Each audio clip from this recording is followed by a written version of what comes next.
Good morning, Mr. McSporran. Ms. Graham. Good morning, Mr. McSporran. Hey, ma'am. You were here on Friday the 16th of February, and Yep. there's one thing I'd like to recap on, if I may. We were talking about when the officers went to give statements on the 4th of June 2015, and we talked about a number of them going to the Scottish Police College. Yes. And giving statements during the course of the day there. Yes. And I just wanted to confirm, 2 of the officers weren't present that day, were they? No, I think it was Nicole Short and Alan Payton. So they gave statements that day, but they were in different locations, not in the police I college. don't think they gave statements that day. They gave them a few days later. I think PC Short had been injured, so we had to make separate arrangements to get her statement. Am I right in saying at that time they were both absent from work? Yes. Right. And so alternative arrangements were made to accommodate them Yes. to give their statements. And at some point round about the 4th of June, they gave those statements, according to your recollection. I think it was slightly after the 4th of June. Their statements would show when they were taken. They would. All right, we can double check that. Thank you. Can I take you back to the log, please? And I think we were just about to turn to decision number 55. And this is PDF page 81.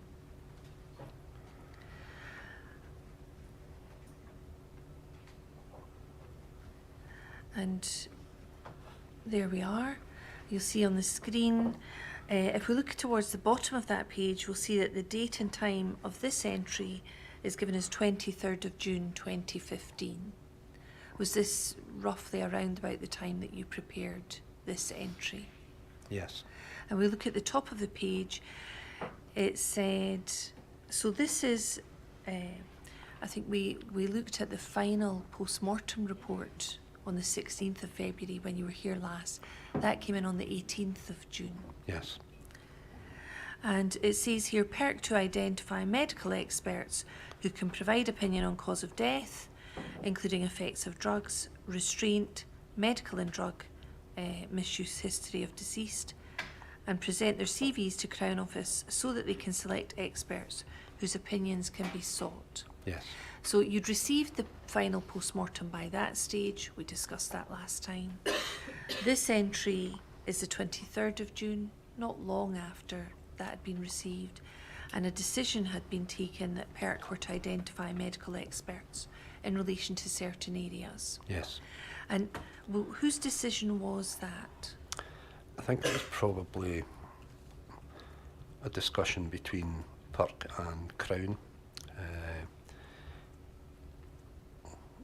I think I covered it the last time I gave evidence, which is we then went to the College of Policing, National Crime Agency, to obtain a range of experts, and as it says there, present their CVs to Crown for them to choose which ones for us to approach on their behalf. How common was it for PERK to then go on and look for medical experts in terms of an investigation? Very uncommon. I think the challenge we had, as I spoke about earlier, so we know the drug ecstasy. We didn't know the drug alpha PVP, and as we previously said, the cause of death was drug intoxication whilst being restrained. But the final post-mortem didn't say whether restraint played a part in the death. So in discussion with Crown, that's why we wanted to go to medical experts to obtain a range of opinion. You said it was very uncommon. Yes. What would the normal process at that time have been in terms of perhaps seeking further medical opinion? Usually the pathologist will give you all that information, but there was unusual aspects to this. As I say, I don't think anybody had heard of alpha PVP, and then there was this he died from drug intoxication whilst being restrained. So did restraint play any part in the death? Because the final post-mortem report didn't say that, and that's why we wanted to go to medical experts. Usually the pathologists will give you all that information, but it wasn't in the final post-mortem report this time. I understand that was your understanding of the final post-mortem report. Was that something that you went back to Dr. Shearer or Dr. Bouhadir on in relation to the cause of death? I don't think at that time. I think we held discussion with Crown, and Crown said, right, go to further experts. I know Billy Little did go back to Dr. Shearer at a later date, but not at this time. Why, can you explain to us why the Crown told you, PERK, to start looking into things with medical experts rather than taking matters on themselves? We investigate on their behalf. They direct us and we investigate on their behalf. And that's really what we're doing here, is undertaking investigation on their behalf. And was it, you've said it was very uncommon for PERK to be investigating with medical experts. So how common is it for PERK to investigate matters in relation to cause of death, for example?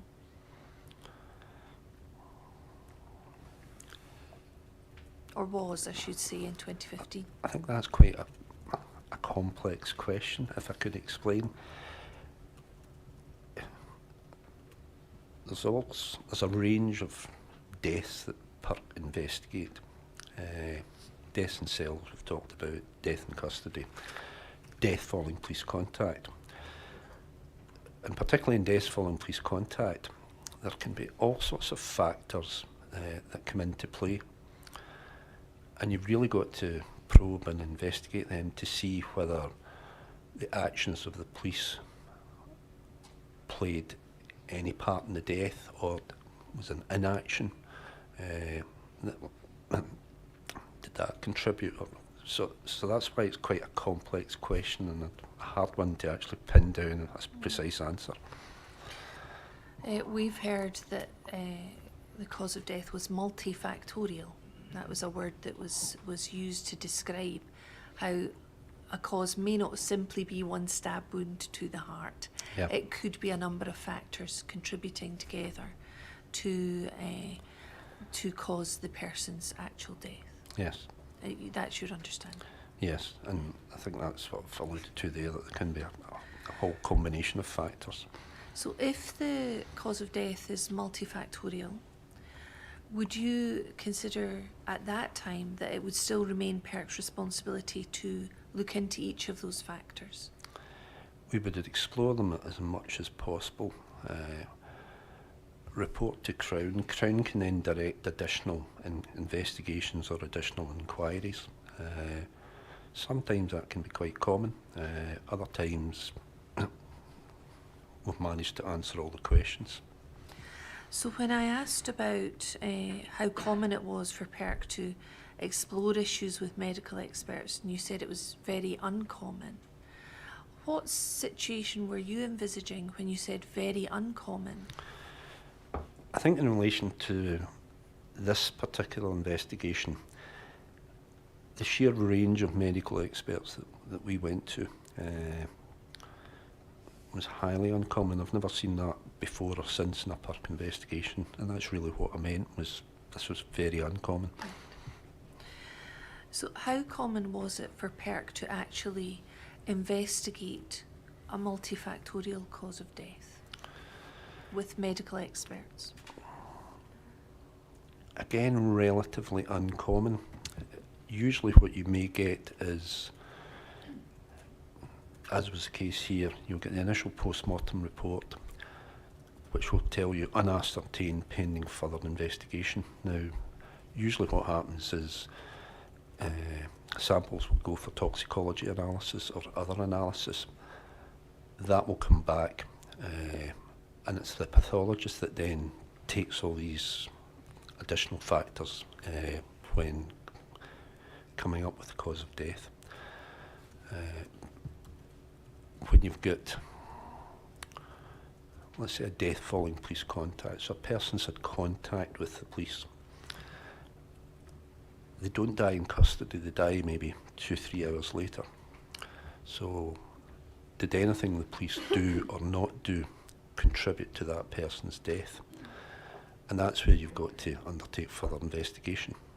Now that's not necessarily, and it's certainly most of the time, is not going to be seeking medical opinion, but you might go to GP or other things to understand whether they had underlying health conditions, drug addiction issues, etc. Right.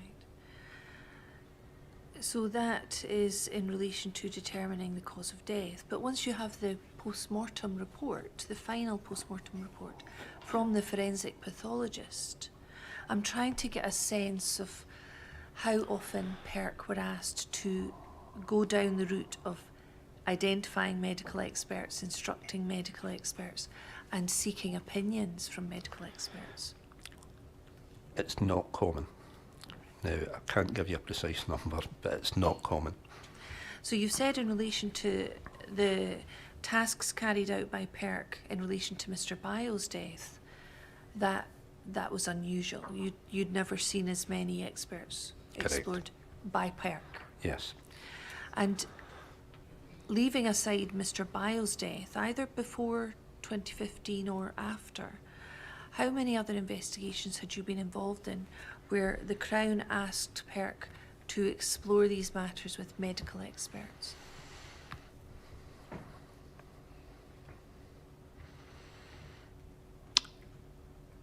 I don't recall. Not very often. That's my best recollection. Do you have any recollection of you being involved in an investigation where PERK or you personally had to instruct medical experts and find out what their opinions were about cause of death? Not talking about the forensic pathologists who've done the post-mortem, but other experts. Have you personally been involved in any of those? Well, you go to experts all the time for forensic matters, Yes. forensic examination, the Scottish Police Authority, and that's relatively common. So I'm not but- talking about forensic, No, I'm talking about for medical. medical experts, Yes. it's very uncommon. And I don't recall another example. It might have occurred, I just don't recall. Right, thank you. Can we move on to number 56, which is the next page? This relates to correspondence, an email.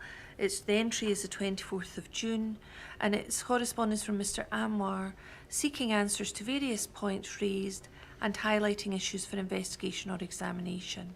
And that was forwarded to Crown Office for advice and instruction on the 29th of June. So this was correspondence Mr. Anwar was sending to PERK on Yes. behalf of the family. And I believe the email itself is attached just behind this page. Yes. And we'll see that it's the contents covering 2 pages, but it's a three-page document essentially, and it mentions a number of questions, around 12, about circumstances surrounding Mr. Bio's death, and it covers lots of areas: the knife, Chief Superintendent Gary McEwen and information he gave, and all sorts of matters. Do you remember that? Yes. Email? Right. And then can we look on page 2 at 12, Roman numeral 12. There's a question there about the expertise of Professor Flanagan in relation to positional asphyxiation and restraint techniques. Was he someone that PERK had identified as a possible expert? He was one of the experts whose CVs we obtained. We sent it to Crown. Now, Crown didn't proceed or ask us to instruct Professor Flanagan, so I don't know whether the impact of this memo or email or Mr. Anwar had raised concerns direct with Crown, but we certainly weren't instructed to approach Professor Flanagan. Was Professor Flanagan one of the names that you identified through speaking to the College of Policing or other Yes, organisations? There's quite a range of experts whose CVs we really get. They hold the CVs, College of Policing, National Crime Agency. So you get, it's almost like a 1 or 2 page summary of their area of expertise. And that's what we would provide to Crown. How common was it for PERK to be involved in instructing experts in relation to positional asphyxiation and restraint techniques? This is the first time I can recall that we did this. Right, thank you. And we see at the bottom of the page, or the screen I should say, the email says, as stated on previous occasions, in deaths in custody there will always be the additional difficulty of separating any potential contribution of restraint measures from the underlying pathology. For example, was death due to the police restraint methods, or to positional asphyxia, or from excited delirium syndrome, ABD, or from the interplay of all these factors? The causes of these deaths can be seen to be multifactorial. Focusing on biophysiological causation alone ignores the narrative of each individual death and the complex factors leading up to the death, hence our concerns. And was this something that PERK were looking into? I would say so, due to the range of medical experts that we eventually approached on behalf of Crown. And it was obviously something that was of concern to the family at that time as well. Yes. Thank you. Can we move on to the next decision, number 57? This is an instruction from Crown Office regarding the investigation. See attached email. This is an entry from the 3rd of July. If we turn on to the next page, can we see the email that's been inserted? And this is 3rd of July. And it's an email from Les Brown. And we've heard that he is in Crown Office. He was the head of complaints against the police division. Yes. And there's a mention there, if we can look at Roman numerals 3 and 4 at the bottom. 4 says, in respect of the allegation concerning Mr. Said, as this appears to include an allegation of criminal conduct, this should form part of the investigations by PERK. And so this was effectively, as I understand it, a further instruction for Yes. PERK to look into these allegations. Well, this was, I would say, a separate criminal allegation. Is that a Separate- B1? Yes, separate from the death investigation. And just going back to page 57 for the moment. And we see that this was a specific Crown instruction. Item 3 was mentioned, related to Zaid Saheed's allegations, and it related to criminal conduct. And there's a note there, raise actions and investigate interview officers. Interview Said. He has never previously made the allegations and obtain his statement as to what he says happened. So on this particular page, there's mention of raising actions. That does not appear on all the pages No. in relation to the decision. What was the purpose of inserting that into the policy file? I don't think there was any purpose, really. It's taken as read that actions get raised to do things within any major investigation. So I probably just put that down there. I don't think I've placed it really anywhere else within the policy file. So there's no specific reason why it's there. But the plan was to interview Mr. Said about the allegations and also interview the officers, I should say. Yes. And would you have tasked that to other members of the PERK investigators team and expected them to get on with that? Yes. Thank you. And then can we move on to page 58? This is from the 7th of July. And the decision is provision of material to Mr. Anwar for onward provision to medical experts acting on behalf of the family. Was this at a moment in time when the family were investigating matters, instructed an expert, and required information from PERK to move that forward? Yes, I think Mr Anwar had intimated to us that he wanted to instruct his own medical experts. Of course, we need permission from Crown to release that material.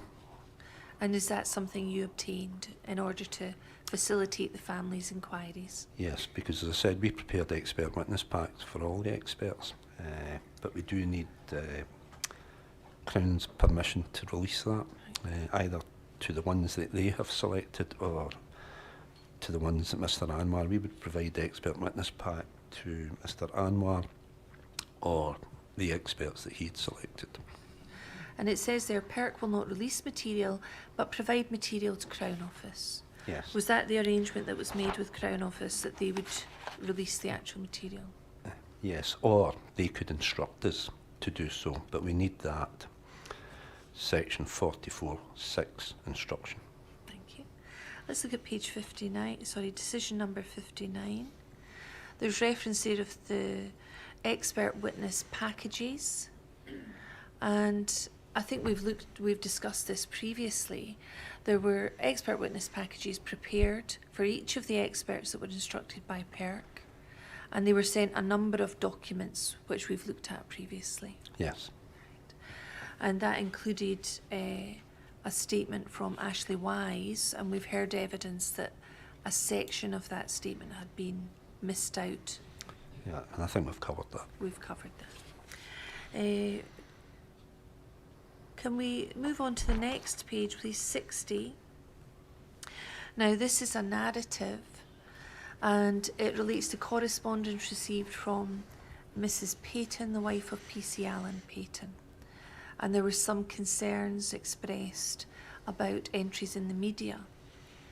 I'm interested in the decision to be taken by PERK here. Police Scotland to be informed and concern from Mrs. Payton passed to them for appropriate action. So is that the normal procedure if concerns are raised with PERK about entries in the media? Well, Mrs Payton had, I think, expressed or considered that this placed her husband at risk, herself and her children. So PIRC, I think as we discussed previously, if we've got to provide that information to the police because only they can take appropriate action. Thank you. And decision number 61. It appears the decision is update from Mr. Anwar seeking details on progress of PERK investigation, and there is an email, a copy of an email attached. If we move down the page, you'll see this is dated the 28th of July 2015. Keep going, please. And it's from to Alistair, who's Alistair Lewis, Yes. as I understand it, who was the flow. Yes. They're expressing dissatisfaction in progress in the PERK investigation. It may be best to arrange a further meeting with yourselves to address the concerns they have. And there are a number of concerns that are listed there. And this is from Mr. Anwar to Mr. Lewis. Yes. And can I ask, first of all, what was the level of resourcing at this time? So this is dated the end of July, 28th July. What was the level of resourcing at that stage that PERK had on the investigation? Well, we still had the same 20 basic investigators, but we're now mid-July, middle of the summer holidays. We have the investigation into the death of Mr. Bio, which is a significant investigation. We have the investigation into the fatal road traffic accident on the M9 motorway. And there's other inquiries coming in at the same time, other investigations to be undertaken. So we're spread pretty thin. Right. And was that having an impact on the speed at which investigators could proceed with the investigation? Yes.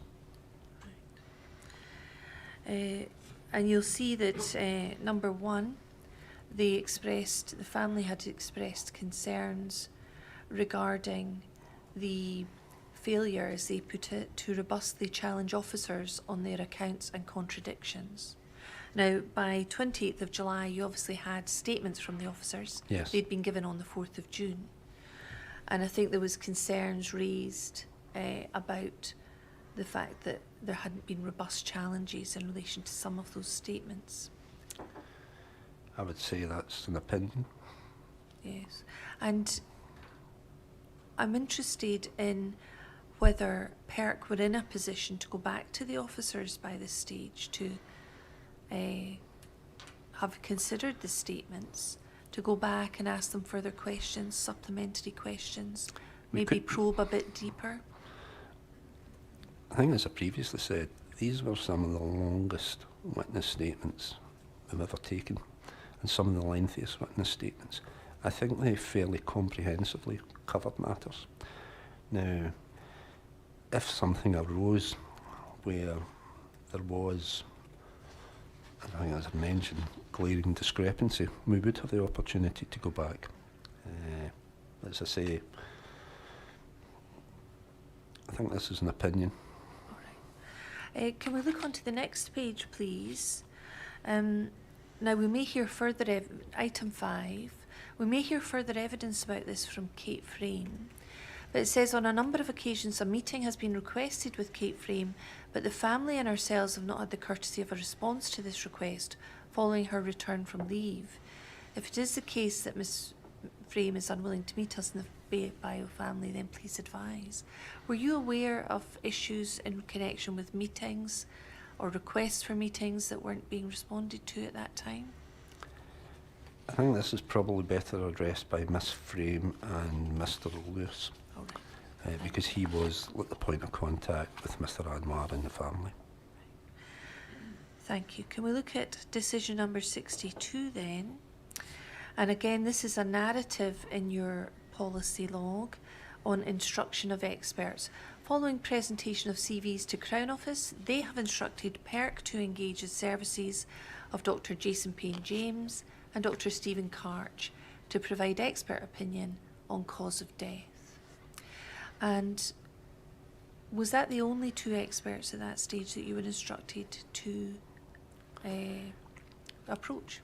I think what it was we weren't getting all the experts' CVs just arrive in a single bundle, if I could describe it like that. They would come in over a number of days or potentially weeks, and therefore as we got them, we would then inform Crown. Thank you. And although it says to provide expert opinion on cause of death, can you tell us what Dr. Payne-James was instructed to do specifically? Do you remember? No, there would be a letter of instruction for him, so maybe that would inform you. Do you remember what Stephen Karch was being instructed to provide an opinion on? Again, there would be a letter of instruction. They're the first two that are mentioned in the log. Do you remember where you got their CVs from?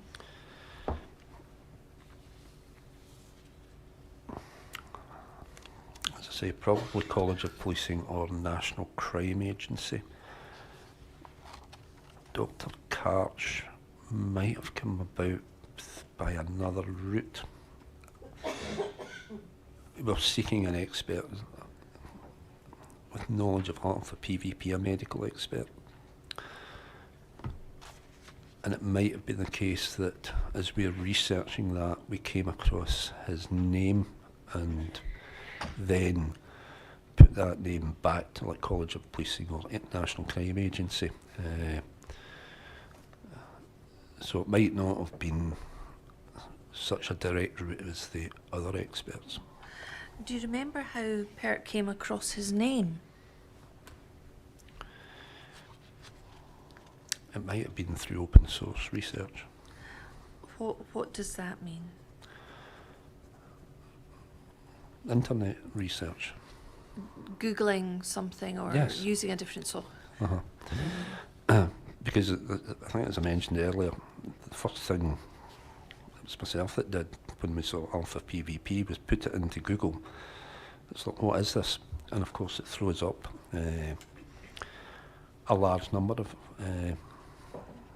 items because there have been hundreds of deaths in America, unheard of to us. Right. So you were obviously seeking opinions on cause of death. What was your understanding at that time of Stephen Karch's qualifications? He would have sent a CV, so a CV would show you that. Do you remember now what his specialty was or what his experience was? Did you think he was a forensic pathologist? I would say so. Did you think he was a toxicologist?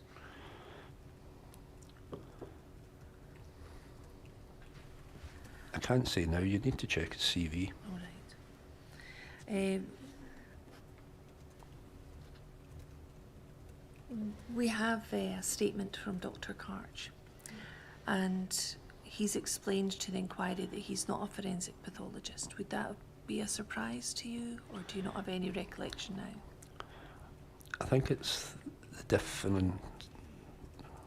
difference between a medical expert and a forensic pathologist, that a person can...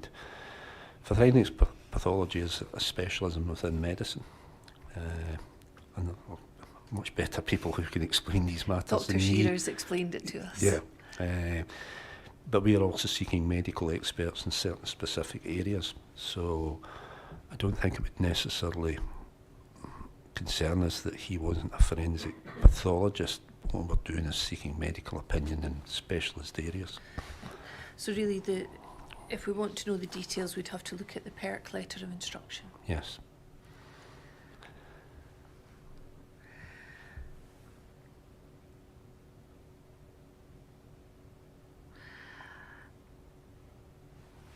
If you say you've come across his name through open source research,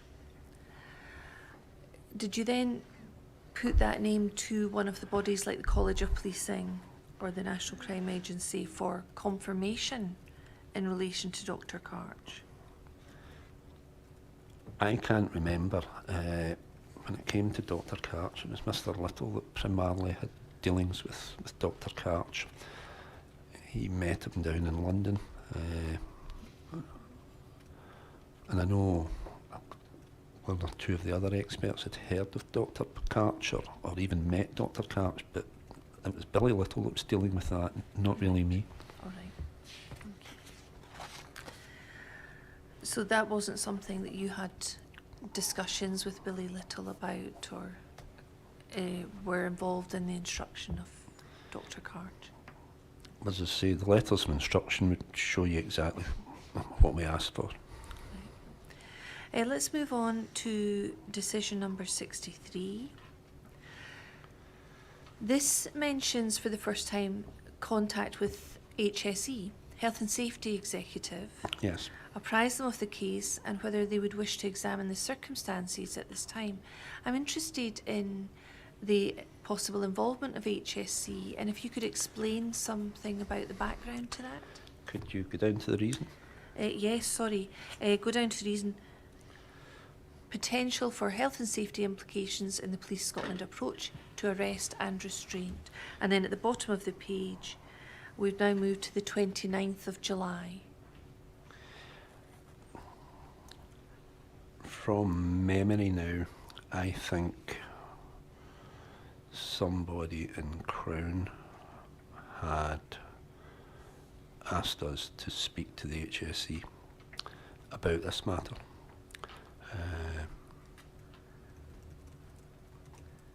In fact, I'm fairly certain that occurred, and it might be within other correspondence.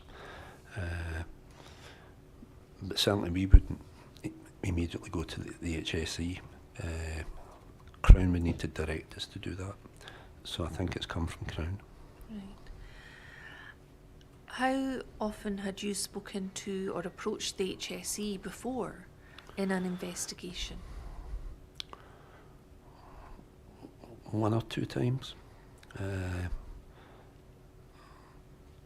Because sometimes what you will have is, and there have been instances where you get a prosecution of the police by the HSE, and it has occurred. It's occurred in relation to one of our other large-scale inquiries. So we do it. It's not frequent, but we do it. And if we look at the reason again, we see that there was a potential for health and safety implications. Was that something you were considering, the health and safety implications that may have impacted on the work of the police on that day? I think by this stage we're exploring all avenues now, including how the officers carried out the arrest, how the officers carried out the restraint. Did that have any HSE implications? It doesn't necessarily mean that it's a criminal matter, but does it cross into health and safety? And can you explain to those listening, how can a restraint by police officers have implications for the HSE? So, throughout the course of this, we've held a bit of officer safety training. Now, if a technique is held to be inherently unsafe, that's where you could get HSE implications. And that's why police policy and training in respect of officer safety training and restraint continuously evolves.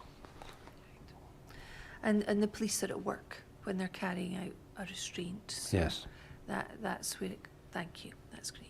So as I said, at the bottom of this page, we see that this entry is the 29th of July, and you've told us about the resourcing implications for PERK round about the end of July. Can we look at the next entry? This is decision number 64. And if we look at the bottom of the page, first of all, we see that this has come on to the 25th of August. So it's moved from the end of July to the end of August. And this is the first entry in the log on that date. And again, what are the resourcing issues with PERK at this time? So between that period? Probably I was on holiday, and that's why you've not Right. got an entry, because it is the middle of the summer holidays. So at which point when I return, I would start to play catch up. Right. So you've come back at least by the 25th of August. And if we can go to the top of the page, I think in your statement you've explained that the PERK had issued the interim report to Crown Office on the 7th of August. Yes. So at the beginning of that month, the initial interim report had been sent off to the Crown. Yes. And take it from me that it's 351 pages long. It was a substantial document. I wrote it. And you wrote it. That's what I wanted to ask you. And was that something you'd have done before you went on holiday and before it was sent to the Crown? Yes. I write it, the Commissioner then quality controls it, and then she approves it to go to Crown. So you're essentially drafting the interim report from scratch, Yes. gathering together, as I understand, the fruits of your investigation, the statements you've obtained, information about forensics, all of that, and bring it together into what's known as an interim report. Yes. And then it wasn't the final report. No. That wasn't actually sent until, I think you say in your statement, the 10th of August the following year. Yes. So the interim report comes in August 2015. So that's around 3 months or so after the death of Mr. Bio. And then it's a further year before the final report. Yes, that also allows Crown, should they wish, to direct us to undertake additional investigation. Usually when you have a major investigation, for small investigation, you just do the investigation and issue the report. For major investigations that will take quite a long time, you send an interim report to Crown. That really updates them on where you are at that point in time. That allows them to examine it and issue additional instructions should they wish, which you can see in this page. So potentially Crown have had the initial report, and we've now got this Crown instruction to undertake these additional lines of investigation. Thank you. So this entry in the log is the 25th of August. By this stage, the Crown have had the interim report for about 3 weeks, or thereabouts. Yes. And we see that an instruction comes in, Crown Office instruction. And I think you say in your statement, when the interim report goes in, you can commonly receive further instructions from the Crown at that point. Yes. So PERK's role has not concluded at the interim phase, No. and then you will continue to carry out any instructions that the Crown instruct. Yes, and I think all the approaches to experts, that was going to take a number of months, and then they've got to do their thing and send their expert reports back to us. So these things can go on for a long period of time. I've been involved in several major investigations within PIRC where they can go on for 2 or 3 years. Right. And the final report is contained within 4 volumes. Yes. And the final volume is essentially an appendix containing statements and Yes. such like. And is it fair to say that although there will be changes in the final report, some of the content will remain the same as Yeah. the interim report? Yes. Thank you. Really what you would be doing is adding in the additional information that you get between the interim report and sitting down to do the final report. So let's look at the policy log here. It says investigate all the circumstances set out in the attached letter from Mr. Anwar to Crown Office. In this regard, the inquiry will now progress the following main lines of inquiry and actions will be raised accordingly. And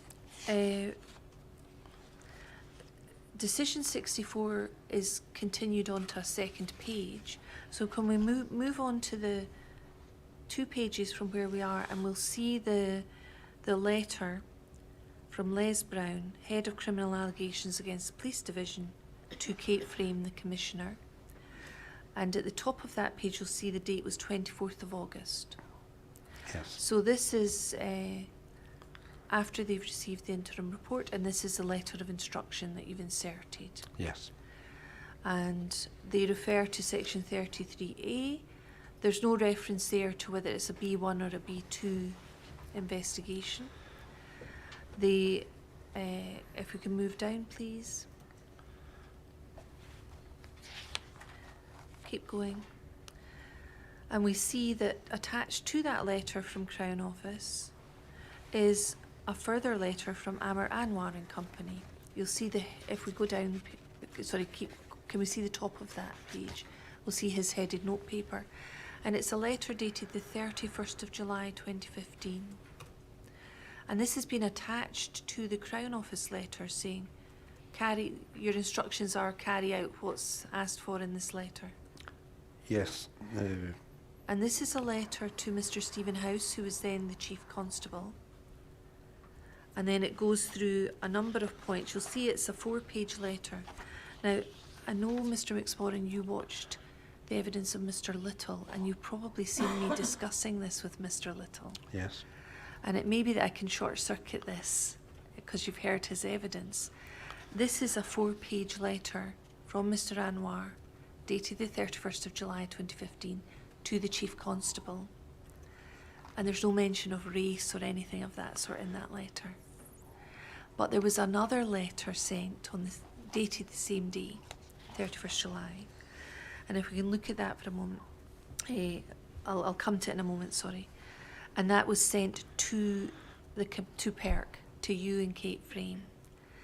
And that's a much more detailed letter. It's 11 pages, and it contains a number of references to race.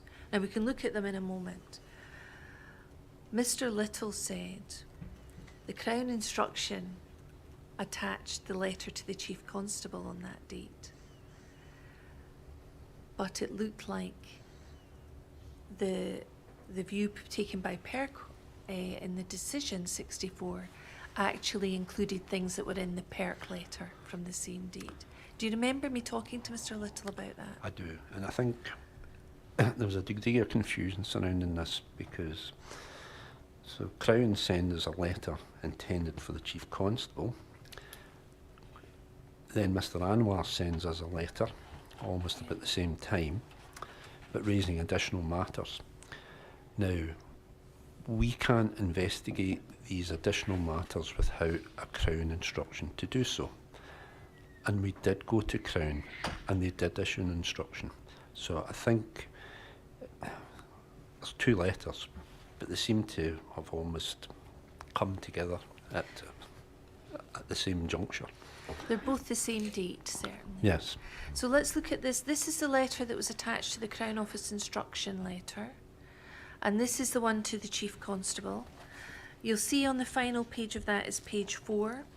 And it's a letter from Mr. Anwar. See at the bottom? Yes. If we can go to the bottom. That's it there. You see his name, Amar Anwar. And if we can go to the top of that letter, where it says Stephen House, Chief Constable.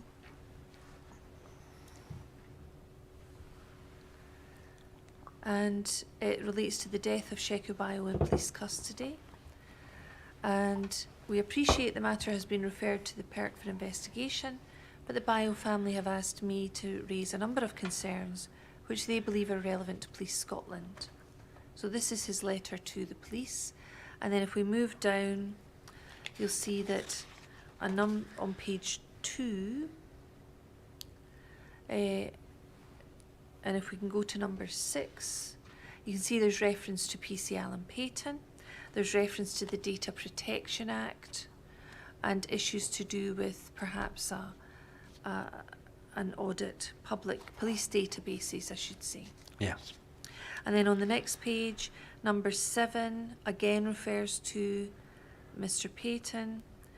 Number 8 refers to an audit, and no references in that letter. I appreciate it's redacted on the screen, but there are no references to race as part of the instruction from the Crown. Can we look at the other letter? This is the letter that Amar Anwar sent direct to PERK. And if we can look at COPFS 04726A.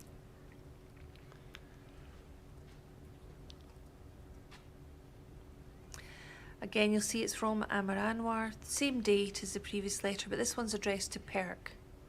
And it's for the attention of John McSporran and Kate Frayne. And if we go to the end of that letter, you'll see this is on page 11 of the letter. Again, it's a letter signed by Amar Anwar, copied to Frank Mulholland, the Lord Advocate, copied to Kate Frayne, the Commissioner, copied to Les Brown in Crown Office, and Lindsay Miller. Yes. And if we look at this letter, we can go back to the first page. And it's, again, same heading, death of Sheku Bayo in police custody. We understand that you're preparing a report for Crown Office. However, a number of concerns arise, some of which we advised Lindsay Miller and Les Brown of last week. So I think there'd been a meeting in Crown Office where there'd been some discussion. Over the course of the last 12 weeks, various issues have been raised on behalf of the family, but we've not received a full response to these matters. Do you see that? Yes. Can we go on to page 2 at item 11? It is also has been alleged that this officer has a history of racism from a young age. So there's a specific mention about racism in that paragraph. If we go on to page 3, item 16, it was also alleged that Alan Payton and his colleagues regularly access the police databases and other criminal file systems to check up on the personal data of individuals without the consent of the data controller, namely the Chief Constable, without there being a policing purpose. And that would be a clear breach of the Data Protection Act. And then a number of individuals' names are given Yes. after that. Can we move on to page 4?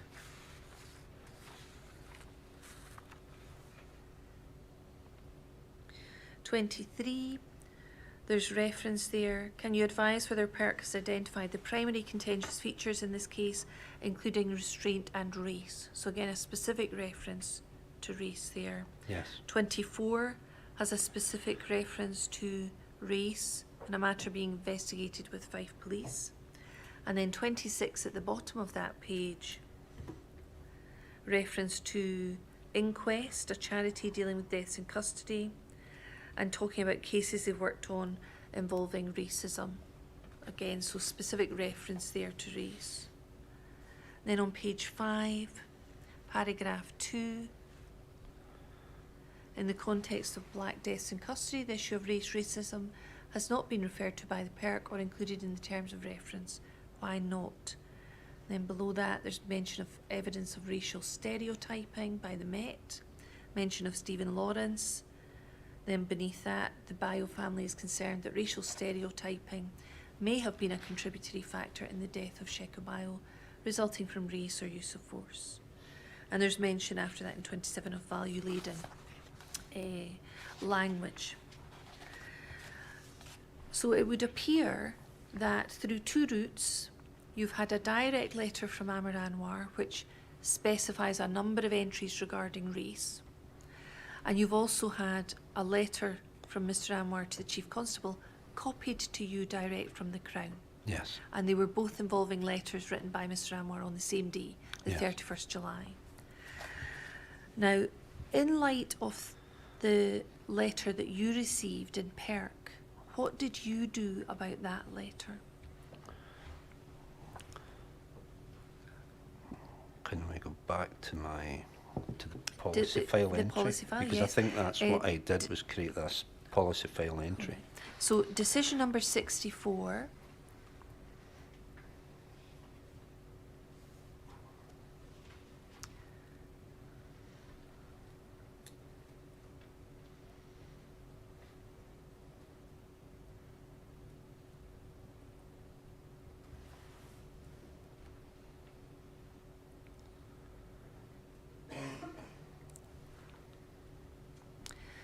So Crown Office instruction, investigate all the circumstances set out in the attached letter from Mr. Anwar to Crown Office.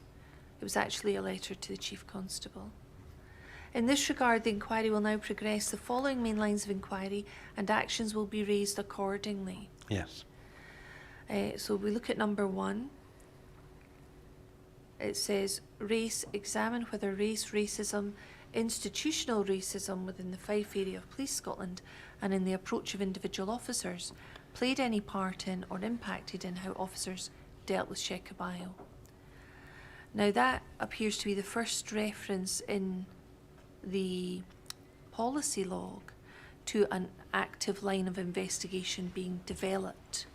I appreciate we looked at decision 21, the taking cognizance, but this seems to be a much more active line of investigation that you wish to pursue. Yes, because we've now got a Crown instruction to investigate. Right. And so in relation to the Crown instruction, obviously that specific Crown instruction only dealt with the Chief Constable's letter, which didn't mention race. So was this in response to some further correspondence where the Crown instructed investigation into race?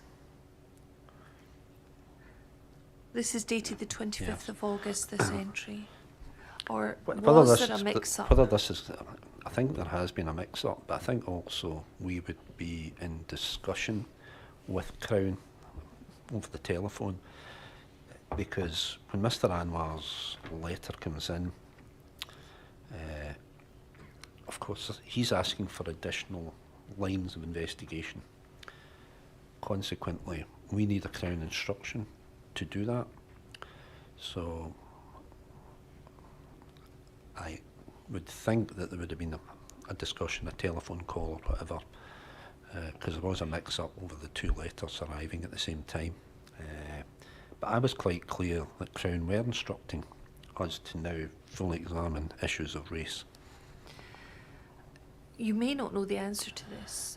I'm just wondering if the mix-up could have been that the Crown attached the wrong letter to the letter, including race, was copied to the Lord Advocate, so that we can see on the face of it the Crown also had a copy of that. Yes.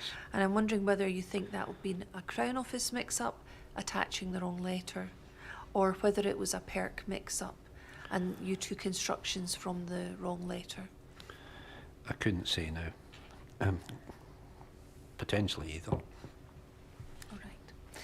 And so, am I right in saying this is the first active line of investigation that, in relation to race, that was being pursued by PERK, noted in this yes. entry?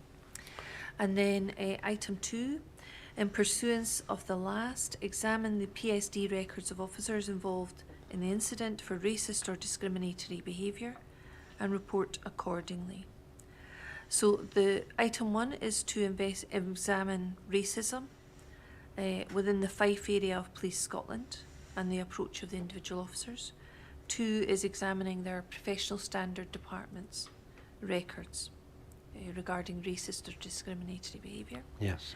And 3 is examine the PSD history of PC Alan Payton and historic incidents. So it's specific to him. Yes. And then 4, undertake an audit of Police Scotland IT systems, operational in Fife, to determine if the 9 officers or any officers unlawfully accessed the data of the persons named in the attached letter. Yes. So those are the specific, 4 specific elements that are being mentioned there. Yes.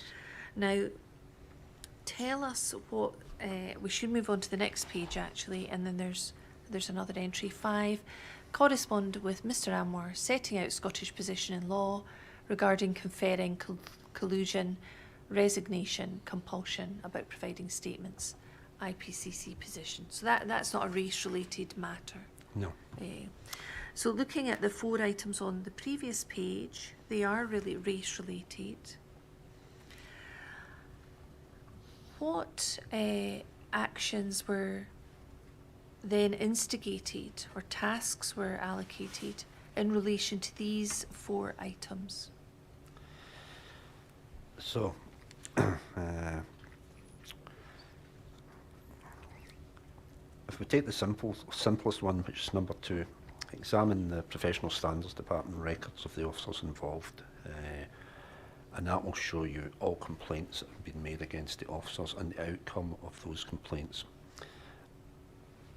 If anybody had an allegation of racist conduct or profiling or whatever, that would show in their PSD records. So, and we're obtaining those PSD records evidentially for provision to Crown. And in relation to number 1, examine whether race, racism, institutional racism within the Fife area of Police Scotland and in the approach of individual officers played any part in or impacted in how officers dealt with Mr Bio. How was that to be actioned? I think these are sort of intertwined. They're not necessarily separate. So there had been other matters occurring in Fife Division that we became aware of. There had been 3 officers sacked who worked at the same police office for exchanging racist texts and photographs. So, was there any contact between the 9 principal officers and these 3 officers that had been sacked for racism? Was this pervasive within Kirkcaldy office? We obtained later on phone records for the officers who had been sacked. And those were huge files, 27,000 pages.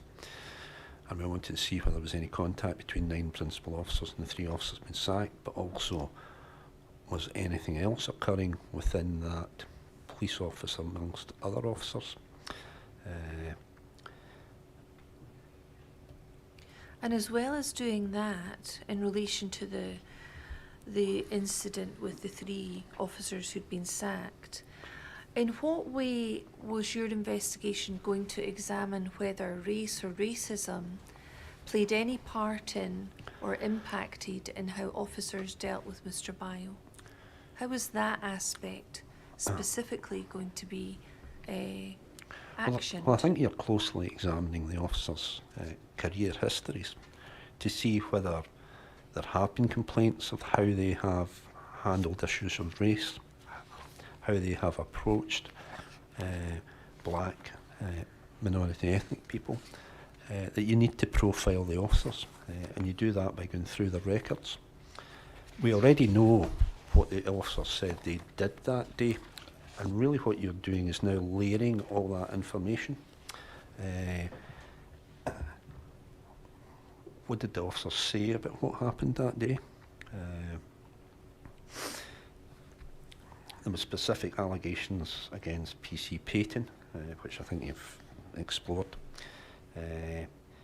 You're also undertaking these huge audits of Police Scotland IT systems to see what have the officers done. Have they researched any members of the Bio family? Mr. Anwar, I know you covered that previously. To see whether have they been profiling individuals, and are they still profiling individuals? So you're doing all this work, and then you're layering it and outlining exactly what you've found. So you're investigating their prior career history. Yes. You're looking at any actions, profiling, auditing taken by officers after the death of Mr. Bile. Yes. What was being done about the officers' actions on the 3rd of May in Hayfield Road? What was that aspect of the investigation? Well, we already had the officers' accounts and we had witness accounts as to what occurred. The difficult one, and I appreciate it is a difficult, was the approach of the officers affected by Mr. Bio's race. And all we can do is gather as much material as we can and present that to Crown. It's a difficult... Overt racism is very obvious, and you see it and it just jumps off the page. But was the approach of the officers influenced by prejudice at all? That's a difficult one. As I say, all you can do is gather the material and present as comprehensive a picture as possible to Crown. And what material do you try to gather that would give you an insight into whether they were influenced in some way by his race? Primarily the PSD records, which would show that. You're also examining, as I said, this is incident that went on in Kirkcaldy Police Office, where 3 officers have been sacked for exchanging racist material. They worked in the same office, so was this common throughout Kirkcaldy Police Office? Therefore, you're examining the 3 sacked officers' telephone records to see whether they had any contact with the 9 principal officers. We didn't find that. But was there any other material within those 27,000 pages that showed anybody else in Kirkcaldy office sending racist texts or offensive material? And we went through that, and I think we discovered 5 items in the 27,000 pages. So that was not indicative of a widespread problem. Certainly there was a problem when 3 officers get sacked, you know. But that was not items relating to the 9 attending officers? No. You said you had the officers' accounts. By this stage you've got the statements from the 4th of June.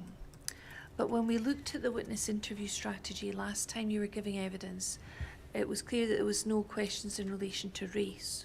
So this is now part of your official investigation. Race is, and you've specifically noted that you're going to look at whether race or racism played any part in or impacted in how officers dealt with Mr. Bile. Was there any consideration given at that stage to go back to the officers to ask additional questions about race specifically? I can't recall now.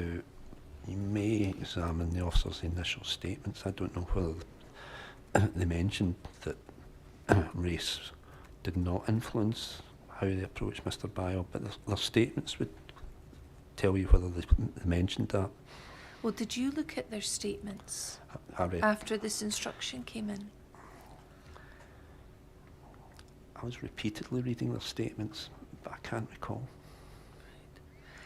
And was there any instruction about analysing statements or noting anything that may have been a red flag for race or racism? I think I've explained what we did. Right. I think you said previously that you hadn't, at that stage, analysed the statements for when we talked about the references to coloured, links made between the fact Mr. Bai was black and terrorism, references to Lee Rigby, that type of thing. Yes. I think you said you hadn't analysed that. We were certainly aware of it, because they also specifically mentioned the Lee Rigby incident. So, did that influence how they approached Mr. Bio? I think that's for the inquiry to determine. Right. When you were well, let's carry on before I turn to this. So, from this point in time, regardless of whether there's been some sort of mix-up with the Crown instruction, race is within your policy log, and so you are now considering race as a factor. Yes. And there's a positive line of inquiry being developed in that regard. So can we turn now to page decision number 65. I think we've maybe looked at that. There's a reference to the Commissioner meeting with the family. This is on the 28th of August. Again, about an update in family concerns. And so that's quite a long letter, that 11-page letter. We'll just go through that. So 65, there's discussion of a meeting to take place. And then can we move on to 66?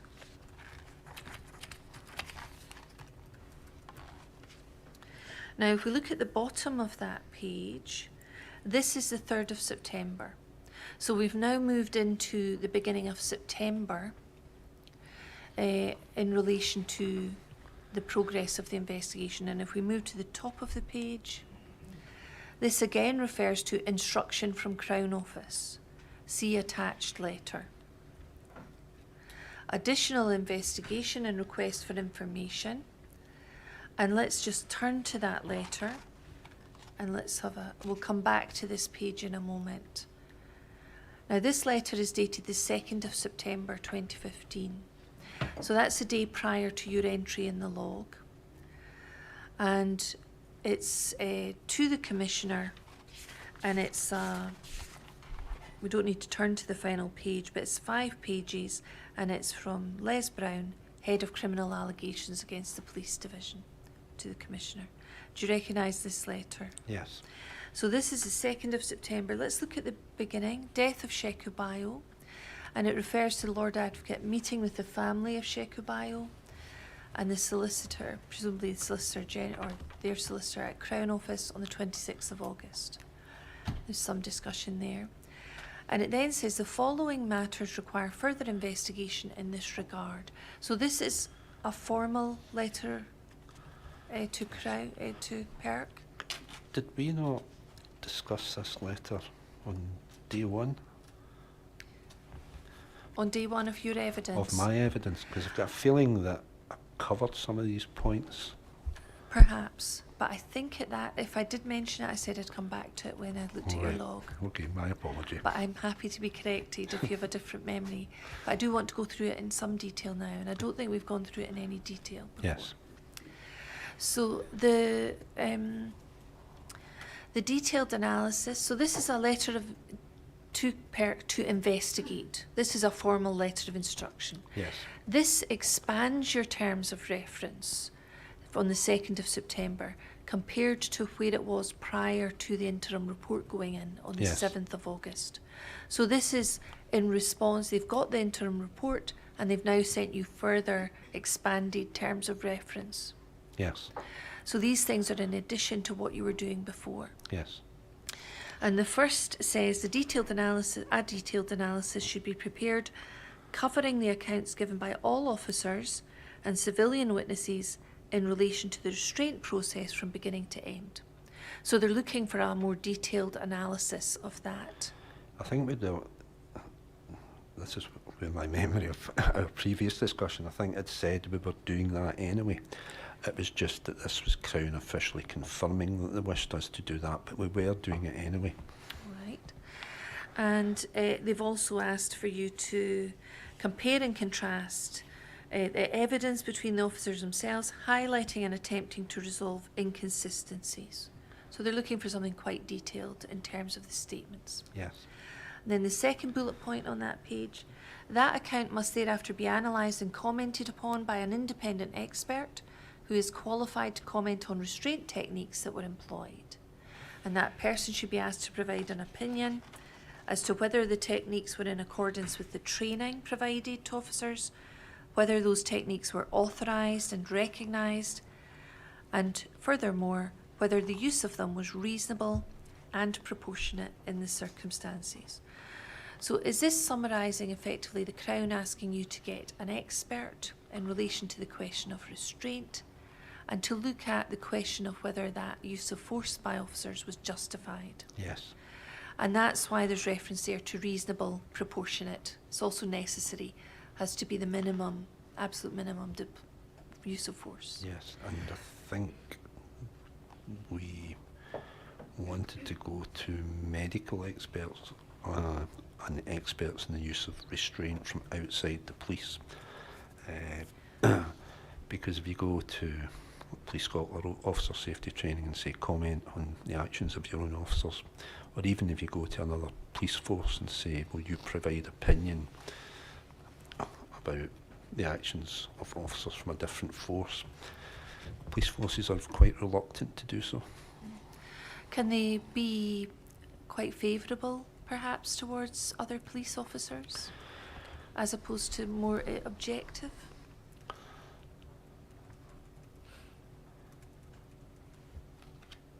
I don't think I'd like to comment on No, that. all right. Can we look at the next bullet point? An independent expert should be instructed to comment upon the circumstances of the deployment of CS and PAVA sprays, including an examination of the guidelines and an opinion provided on their use and appropriateness of deployment.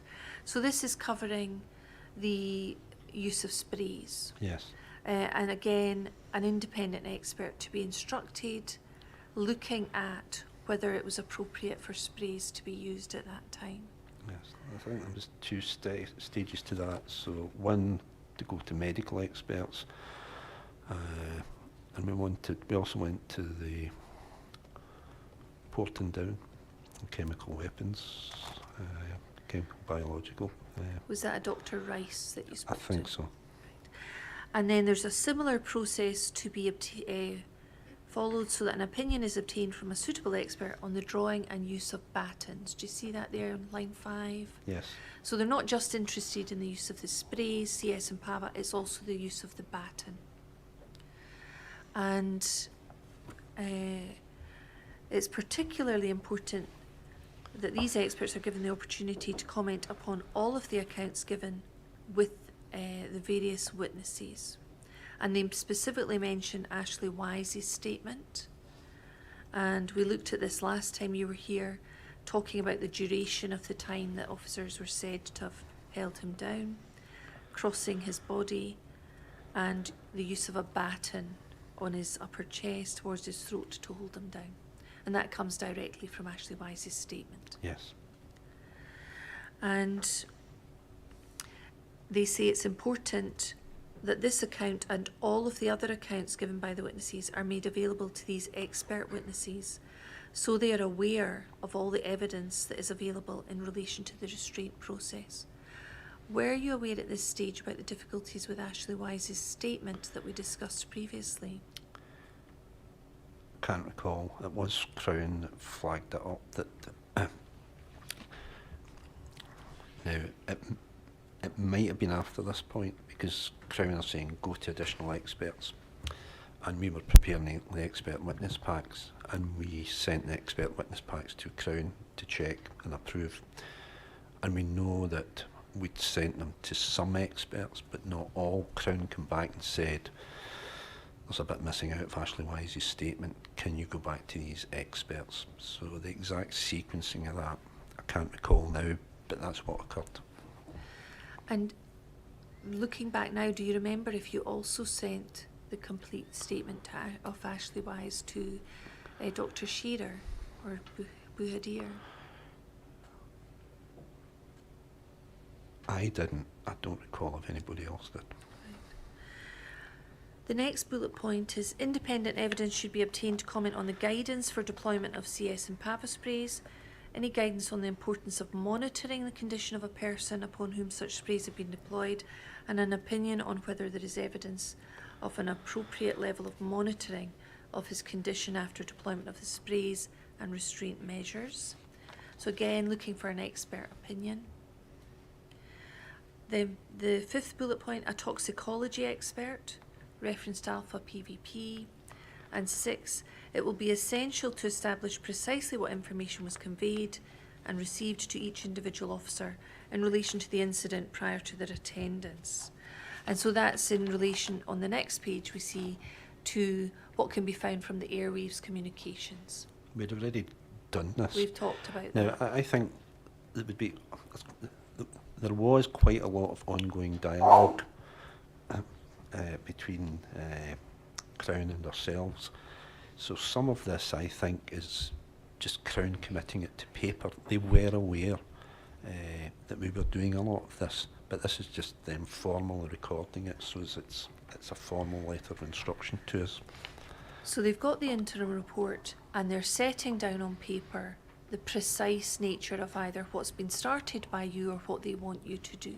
Yes, because we know that we had explored with the officers what was in their mindset as they were travelling towards the incident. We'd already captured that information, which is why I say I think this is just Crown formally recording an instruction to us that they want specifically this information. We had already captured it, and in the final report I broke that down into a separate, entirely separate section, going over what was in each officer's mindset as they were attending this incident. This bullet point is specifically about establishing precisely what information was conveyed and received to each individual officer prior to their attendance, and it specifically mentions the airwaves communication. Yes. And so that would have been what was audible to them, what was responded to perhaps by officers, that type of thing. Yes, so as we know, there was various telephone calls from members of the public. The area control room, I think at Bilson Glen, takes control and issues instructions to the officers to attend the incident and provides them with some information. Equally, on receipt of that information and before you get there, what was in your mindset? What did you think was happening here?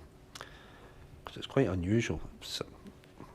7 o'clock on a Sunday morning and a rainy morning in Kirkcaldy for a person to be walking down the street carrying a large knife. So what was in your mindset? And then the next bullet point, which is on page 3, there's asking you to instruct a pharmacist.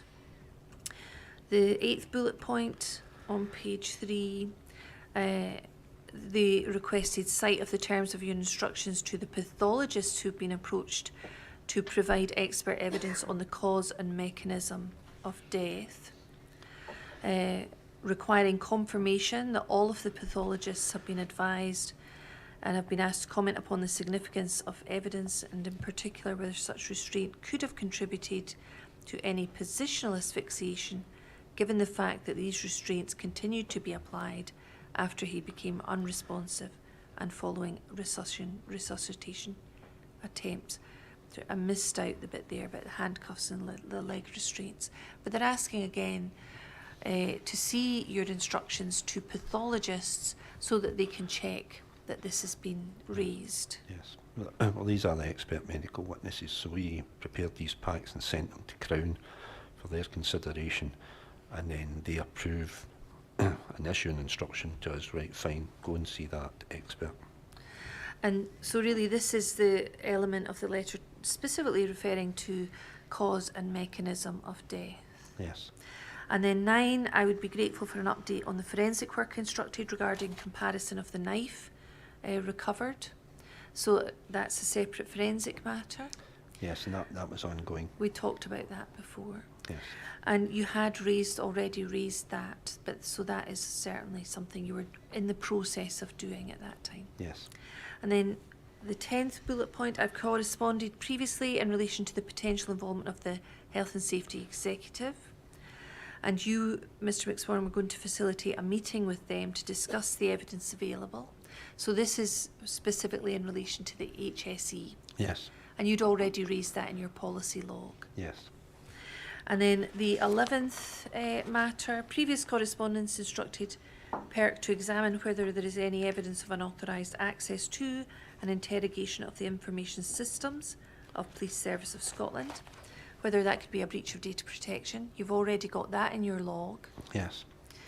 12, I require confirmation from the Commissioner that issues of race and whether there is any evidence of racial motivation is a primary focus in the PERK investigation.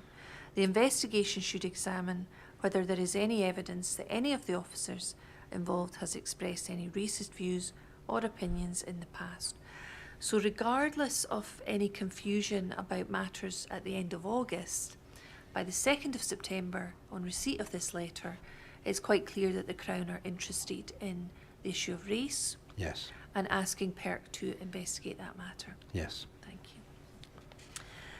And then the 13th bullet point, the family once again raised the question of whether there was evidence of officers inappropriately conferring prior to the provision of statements to PERK.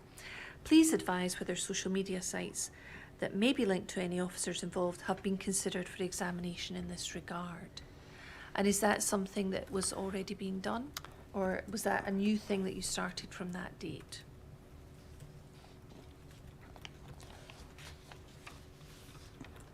I can't recall. I know it did occur. Now, you can only check open source material. As I said, PIRC don't have a cyber capability, and the legality of exploring the officer's private social media is open to question. So we, if they openly put matters onto social media, the internet, the world can view that, but you can't go behind that. Is that something, again, you required assistance from Police Scotland in investigating? PIRC has some staff trained in researching social media. There is a specific course for that. But to go into the deeper matters, that's the specialism of cybercrime or there's a special unit at Gartcosh. Thank you. Let's go back now. We've gone through that letter. Go back to decision number 66.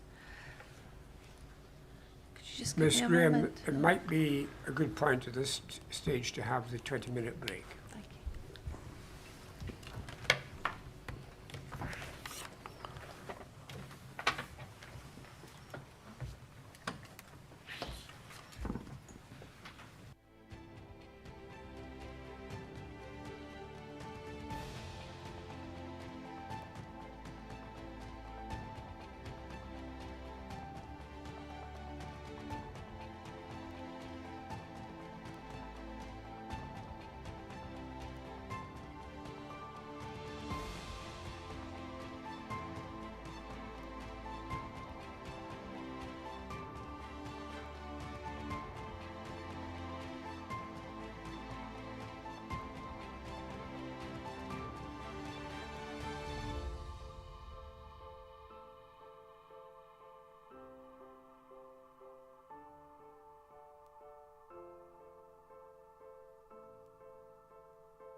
Ms Graham. Thank you. We were looking at decision number 66 on the management policy file. We'll get that back on the screen. And we've just finished looking at the letter of instruction from Crown Office, which was dated the 2nd of September. Yes. And that was the one that specifically referred to race Yes. for the first time in a letter of instruction from the Crown. Yes. So we see here on decision number 66, you've got 6 items on this page mentioned. Number 1 is the detailed analysis of accounts given by officers. 2, obtain an expert opinion regarding the restraint techniques in accordance with training. There's no specific mention there of asking the expert to express a view on whether or not the use of force was justified, which was in the letter of the 2nd of September. Yes, I think the letters of instruction to the experts would set out those. Set out the details. 3, obtain expert opinion by a person qualified. Sorry, I've just read that. 3, obtain expert opinion on the use of CS or PAVA. So there were a couple of bullet points in the letter that mentioned CS and PAVA and the implications, but you've mentioned there's an expert to be obtained on that. I think what I'm doing is summarising the Crown letter there. Right. And then 4, obtaining an expert opinion on the effect of drugs found in his system. That will be in relation primarily to the alpha PVP that was mentioned. And then 5, establish what info was provided to each officer prior to arrival at the incident. There's mention of the airwaves, we've discussed that. And 6, obtain the pharmacist. So there's 6 items there. There was 13 bullet points. Yes. There's quite a lot not mentioned. Is there a reason why you didn't simply summarise all 13? Or can you explain? Well, I think this is what we've seen throughout the policy log, where I do get large letters or whatever. I make a simple entry and then see attached, and you attach that, because otherwise you're just rewriting what somebody else has sent to you, which is why at the bottom there it says see attached. So this wasn't a refinement of the instruction or a cutting out, for example, of bullet point 12 about race or any of those points that are not mentioned. You weren't. Definitely not. No. It was quite clear that we were to investigate those matters, and we did. Thank you. I'd like to move on now. There are a number of subsequent entries after the 3rd of September. I don't want to labour those with you. The Chair will be able to look at those in detail at some other time. So they include things, further correspondence seeking clarification and matters of that sort. Other letters of instruction from the Crown. And I think at decision number 71, you refer to following discussion. So we go up to 71. I can simply read this out actually. Following discussion between the Crown and PERK and Mr. Anwar and the family of the deceased, additional medical experts should be identified. And that, here it is. Oh no. Let's not take time in relation to that. But there's some further entries about the position regarding the medical experts who are being instructed. And I think you summarise at decision 73, we won't need to look at it. You summarise some medical opinions that have been received by PERK. So there's obviously work going on at this time in furthering and making progress with the experts. Yes, and as I say, the response from the experts came in over a period of months, and on some occasions we had to physically visit them, deliver the expert witness pack and provide them a briefing. And certainly Billy Little, myself and Keith Harwer did visit some of the experts. Can we look at decision number 75, please? And I think this is getting towards the end of the policy file. Examine all aspects of Police Scotland Professional Standards Department, CCU, investigation into racial text messaging. We've mentioned that already today. So this is an element of your investigation into race. Yes. And then the reason is given, expanded inquiry to determine whether racism played any part in the approach or background of the principal officers. Can I just ask you about that reference to expanded inquiry? And we've looked at the letter of the 2nd of September in detail. Why was race not an active line of investigation from the very beginning? We didn't have a Crown instruction to investigate. That's why Decision 21 I recorded, take cognizance of it, should it arise. Now, it definitely, it was raised by Mr. Anwar on behalf of the family, and at that point, as we've seen the 2 letters that get mixed up. The 31st July letters. Yeah. And then Crown give us that specific instruction.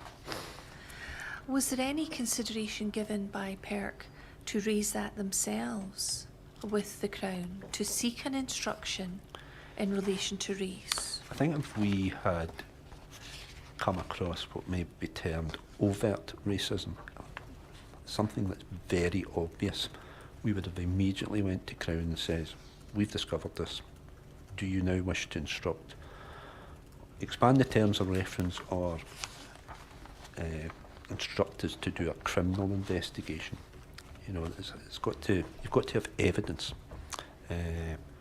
So if something was very obvious, then we would have went back to Crown.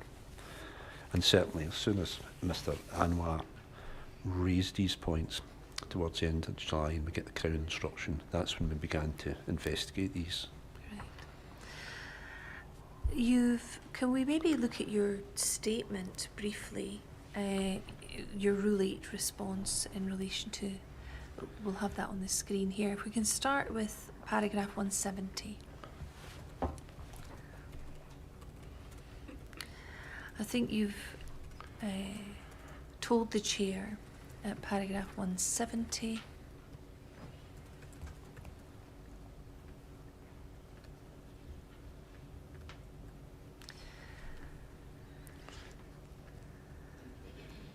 yes, I think here you were asked, prior to the 3rd of May, what experience did you have in deaths in custody or deaths during or following police contact in which race was a factor to investigate?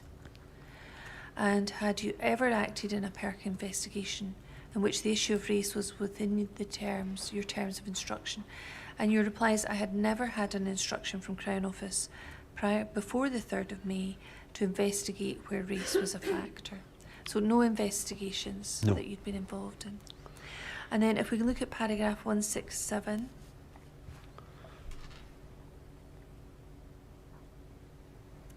You were asked, on and before 3rd of May, had PERK ever considered the issue of race when dealing with a death in custody or death during or following police contact? Has that changed between then and now? And you say before 3rd of May 2015, PERK had not had an investigation where we had to consider issues of race. Since the 3rd of May 2015, PERK has investigated the death of minority ethnic persons, either in police custody or following police contact. In none of these investigations was there a suggestion that police actions were driven or motivated by racism. So if we can just move up slightly, is it fair to say then that the investigation into the death of Sheku Bio was the first investigation that PERK had ever had where race became part of the investigation? Yes. And since the 3rd of May 2015, none of the investigations have involved a suggestion that police actions were driven, or potentially driven or motivated by race? No. Thank you. And can we look at paragraph 160? Sorry, ma'am. Sorry. I think as I touched on, we have done criminal investigations where there was allegations that the officers' actions were motivated by race, but not a death investigation. Right. So maybe just to be clear about this particular answer, the question was whether PERK have considered the issue of race when dealing with a death in custody or death during or following police contact. And the answer to that is no. Yes, I'm specifically answering But about that's deaths there. specifically deaths in Yes. custody or after police contact. Yes, whereas we have done criminal investigations into allegations that the actions of the officers were motivated by race. Were the actions of officers? Yeah, motivated by racial prejudice. So they weren't deaths? They weren't deaths, they were Right. criminal investigations. From memory, one of them, in fact, I think I covered this either on day 1 or day 2. It was a serious injury to a 17-year-old youth who was of Pakistani origin, and we'd uncovered CCTV with what we considered racial comments, and we'd also uncovered other CCTV that significantly changed what the officers had been telling us had occurred in the first instance. So that's an example. Right. And but in any of those investigations, it sounds like at least one, PERK found evidence supportive of allegations of racism. Yes. How many involved that? I couldn't say now, but certainly that wasn't the only one. There had been other ones. What we will tend to do when investigating is capture CCTV, witness testimony, any allegations made. But equally, if persons get brought into custody, we'll examine custody CCTV to see whether there's how they're treated as they're brought into custody, whether there's any comments or anything like that. So you can capture it from a range of sources. And of the number that you have found evidence supportive of potential racism, were they examples of overt racism that you mentioned earlier? Yes. Any that do not involve or did not involve examples or evidence of overt racism? Well, I think, as I said earlier, overt racism is very obvious. It jumps off the page at you. Whereas, and I don't really know how to answer this, because you're looking at, is a person's behaviour influenced by their unconscious bias. That's a very difficult one to detect. You know, overt, it jumps off the page at you. But was their behaviour influenced by unconscious bias or opinions? That's very difficult to spot. Is that something that you would find difficult to work out what evidence you were looking for? Yes, and I think that's why one indicator, as you go through the officer's disciplinary records, has there been several complaints from black or minority ethnic persons against that specific officer that shows you a pattern. And I think you have the officer's disciplinary records, so you can see some of the instances. From your awareness and experience of other PERK investigators at the time, do you think they would have a similar experience, feel the same, that is a difficult thing for PERK investigators to investigate? I think I can only answer for myself. All right. Yeah. Have you ever had discussions with other PERK investigators about the difficulties to do with identifying potential racism that is not overt or obvious, that doesn't leap off the page at you? We certainly get training in matters such as unconscious bias. When did you get training in unconscious bias?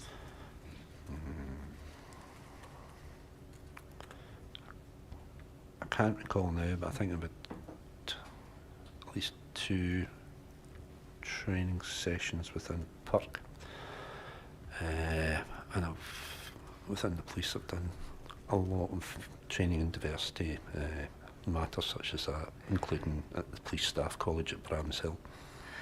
When you were talking about your time in PERK, was it before the investigation into Mr. Bio or after? I don't know. PIRC training records may show that. Right. I can't recall. All right. We were going to look at paragraph 167. This relates to training. 169. And you were asked if you'd had any training during your time at PERK in relation to investigating an allegation of race being a factor in the conduct of Police Scotland. And your answer here was, I had no specific training on this matter. I consider my role is to thoroughly investigate any matter referred to PERK and present all the available evidence to Crown Office. In addition, PERK has no powers to investigate, and you mentioned something else. So, do you want to expand on this? You've said here you'd no specific training about investigations, how to carry out investigations where there's an allegation of race, where racism may be a factor. Does that remain true, or do you wish to change that? No, I think that remains broadly true, that I had no specific training in relation to investigating death or even a criminal investigation where race was a specific factor. I had diversity training, I had training in unconscious bias. I think we've also got to recall, and this is the second paragraph here, that if we come across something that is a conduct matter, not obviously criminal or not obviously having a bearing on the death, but we consider that it's a conduct matter or gross misconduct by an officer, the way the legislation is structured is we can't investigate that. We must take that back to the police. I think, as I said in day one, we can only investigate Assistant Chief Constables and above, and it's the way the legislation, which we agree is complex, has been structured. So that would be taken back to Professional Standards Department. And it would be a matter for Police Scotland through that department? Yes. And looking back now, Mr. McSporran, what do you think the impact was on the investigation into the death of Mr. Bio? The fact that that PERK didn't have experience of this type of investigation, and in particular you and perhaps other investigators hadn't had specific training in investigating a death where race is said to be a factor. Looking back now, what do you think the impact of that lack of training and experience has had? I think that's quite a difficult one to answer now. I think, as I've said somewhere else in here, reflective learning is always positive. You know, you never stop learning, you never stop improving. Could we have obtained additional training? Potentially, yes, but we didn't. Mm. Do you think it's possible that further training may have benefited the investigation that you did in relation to Mr. Bio? I think we, as I've said, I think we did a very thorough investigation and presented all the available evidence to Crown. So I think you've also said in your statement that essentially when PERK brought in investigators into the organisation, that there was to some extent reliance on what training investigators had had with the police. Yes. Is that true? When we to set up in a very short period of time and recruit people and hit the ground running,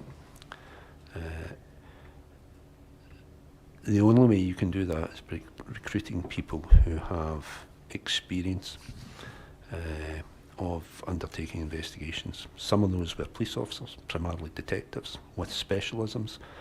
We had people from the Army Special Investigations Branch, from the Fire Service, from Trading Standards, from Borders and Immigration. So it wasn't just ex-police officers or former police officers, but it was people with investigative skill sets and a knowledge of how to investigate.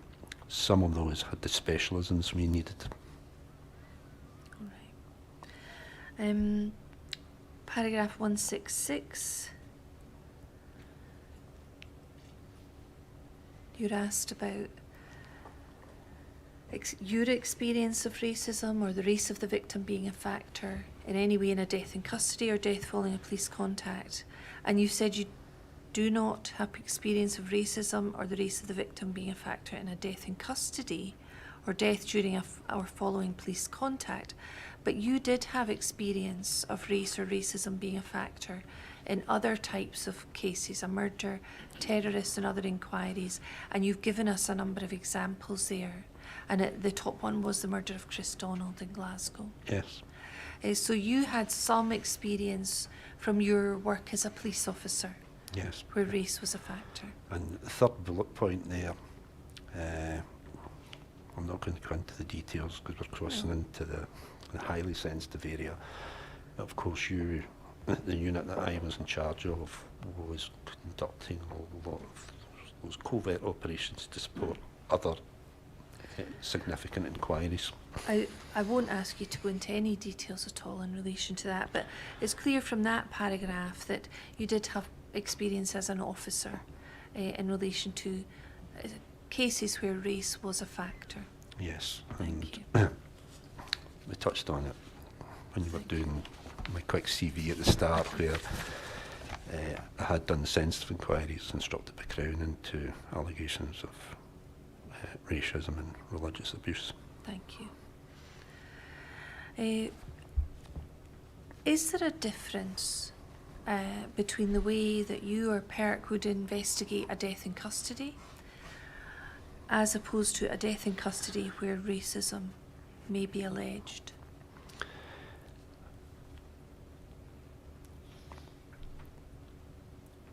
I think it completely changes the ball game, for want of a better expression, where if you think the actions of the officers have been motivated by racism, you immediately need to go back to Crown about that, because that could change the whole direction of the investigation and change it into potentially a criminal investigation. Deaths in custody do occur. It's unfortunate, but some people lead chaotic lifestyles, blighted by alcohol, drug abuse, etc., and frequently come into custody. But if we think there is wrongdoing by the officers, we'll take that back to Crown. Right. So that would be an immediate change in direction in that Yes. respect. Right. We've heard evidence that there wasn't much diversity in the investigations team within PERK in May 2015. And I wondered if you, looking back now, you considered that to be a disadvantage when you were involved in the investigation? I think a diverse workforce is always beneficial. Part of the challenge we had when and it's my recollection of when we were recruiting staff just before PIRC came into being, is there had been no applications from persons of black and minority ethnic background. It was primarily white people that had applied for the jobs, so unfortunate, but that's what happened. Do you know much about the recruitment process, or how it was advertised, or how it was promoted? Back then, I really can't remember. I know how it operates now, but I can't remember whether, due to the compressed time scale that we had to set up, we had to basically almost shorten the process.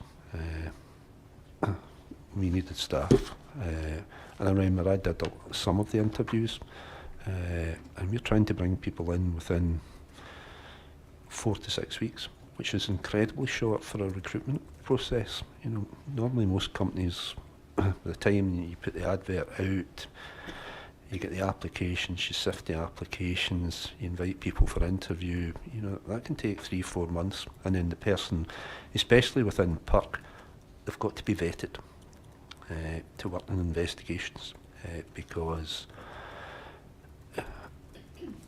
some inquiries that we get, we will deal with secret material. So the staff have to be vetted. Right. And is that another process that takes some time? Yes, To go through. and I don't know what the timescales were back then, but COVID had a significant impact on vetting timescales. That's quite recent, but it does take a long period of time to get somebody vetted because we require SC enhanced level vetting. As I say, it allows you access to secret material. Right. We've looked at the letter from the 2nd of September, we've looked at the log. The Crown were asking to confirm that whether there was evidence of racial motivation, asking for confirmation that was a primary focus at that time. At that stage, did PERK consider indirect discrimination?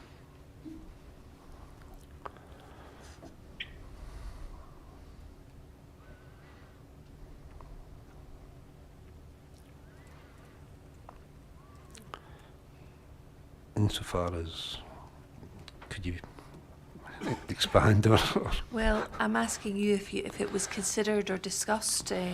Did PERK investigators understand what the concept was? Did they know what they were looking for? I certainly understood the concept. Are you satisfied your investigators did? Yes, because they get training in it. Had they had training prior to the 3rd of May 2015? The ex-police officers would have had that training. Probably people from the other investigative backgrounds would have had some form of training. I couldn't tell you exactly what it was, but you know, somebody coming from, for example, the military or the fire service would probably have some type of training there. Was that part of any discussion amongst the team that were involved in the investigation? I can't recall now. Did PERK consider whether any inferences could be drawn? We've talked about the statements of the officers and entries within that. Was there any discussion amongst the investigators about the possibility of drawing inferences regarding racial motivation, racial discrimination?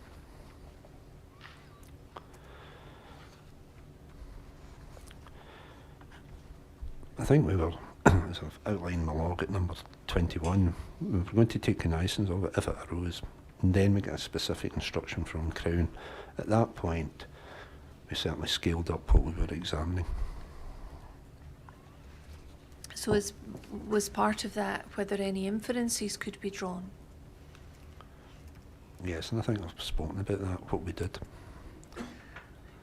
Did you have discussions with the investigators about drawing inferences from adminicals of evidence? Well, the investigators would be briefed on the progress of the investigation and what our intentions were, what our actions were, and how we were going to proceed with that aspect of the investigation. They would certainly be briefed. And in relation to whether inferences could be drawn from evidence that was being gathered in, was there any discussion, consideration given to that? In relation to race?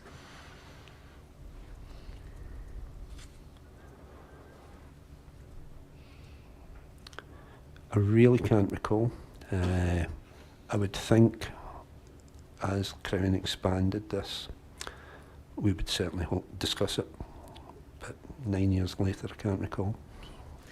Do you remember if PERK ever considered whether inferences could be drawn from the circumstances of the events at Hayfield Road? And in particular, I'm thinking about the speed at which officers resorted to the use of force.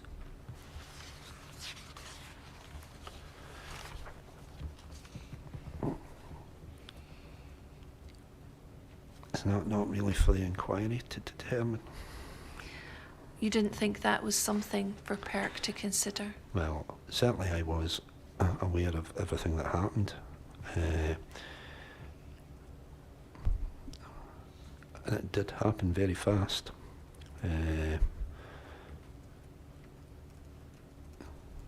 We know that the first two officers, PC Walker, PC Payton, they get out their van.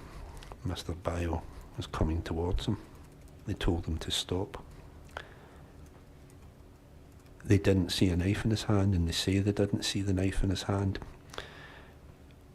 But just because they don't see the knife didn't mean that he didn't still have the knife on his person.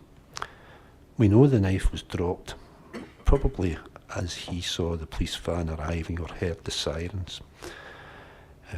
So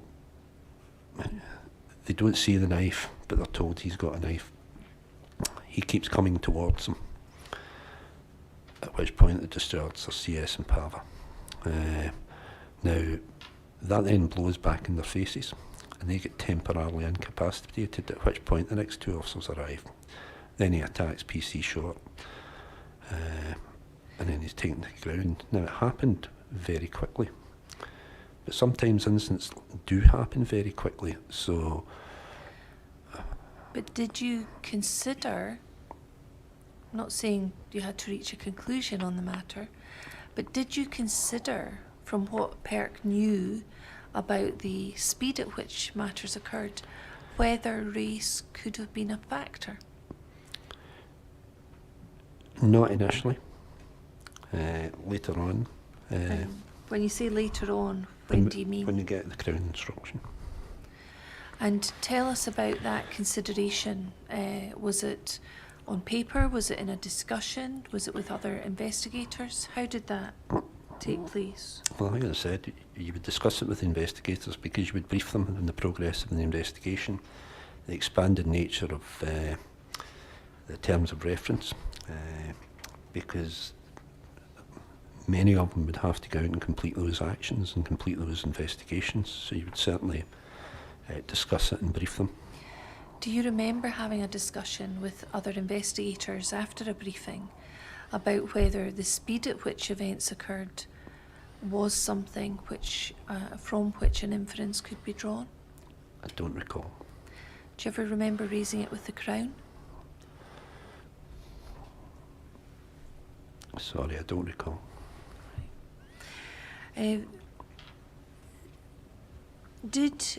From your recollection now, do you remember PERK ever seeking guidance from other investigations, or looking for guidance that was available from other investigations that may have taken place prior to 3rd of May 2015? Sorry, could we go back to the last question about Yes, Crown? of course. The fact is, we were sharing video, statements, material with Crown. So Crown were aware of how fast this happened. So that material was shared with Crown. Sorry, I've forgotten your next question. That's fine. I think I was asking if you remember raising the matter with Crown, or discussing the matter with Crown, or putting anything in writing in relation to your communications with the Crown, specifically about this issue about the speed of the use of force and whether any inferences as to race could have been drawn. Not the fact that any inference of race could be drawn, but we certainly shared the material with Crown, which included the video and other material, so they knew how fast this occurred. They knew Mr. Bio was black. So you would have, am I right in saying you would have seen that as part of the function of the Crown Office rather than of PERK? Yes, and as I say, we explored what was in the officer's mindset as they were approaching, what were their considerations, and Crown would certainly be aware of that because it was contained in the officer's statements. Before you retired, is that an approach that would have continued, that it would have been for Crown to consider inferences rather than PERK? Or do you think the new guidelines with PERK would have required PERK to consider inferences? I think if we become aware or find something obvious that may alter matters, we alert Crown, and that has occurred. And Crown, particularly for major investigations, there's that ongoing dialogue all the time. I mean, the relationship between Crown and PIRC is quite close when it comes to discussing these matters, that you do hold regular discussions with them. And as I say, if something jumps off the page at you, you will go back to Crown. I was about to ask you about whether guidance had been sought. Now, we've not heard yet from John Mitchell, Director of Investigations, but he's provided an inquiry statement to the chair. And he's given us some information. I just want to check with you if you agree with that or if you have any other recollection. He indicates that PERK had never sought guidance from previous investigations into race from other bodies or other organisations. Do you agree with that? Or I would agree with it. We did our own research, I think, as I've mentioned earlier, like the Mark Duggan case, so and various cases before the European Court, quite a few cases down in the Met, so we had researched a lot of these matters. Right. He says PERK never sought guidance from previous inquiries such as Stephen Lawrence inquiry regarding the approach to be taken in an investigation. Would you agree with that? Or Yes. Yeah. There was never a discussion about the Lawrence inquiry or how it had progressed? I think as a police officer I was well aware of the Lawrence inquiry. PERK didn't seek guidance from third parties regarding the race investigation or how it should be conducted? Yes. You'd agree with that? I would agree. He was asked if he'd ever discussed with anyone, either with professional or lived experience, about race issues that might arise in an investigation, and he said, or he's not given any details of any discussions with a professional person or someone with lived experience. No. Had you ever done anything like that? No.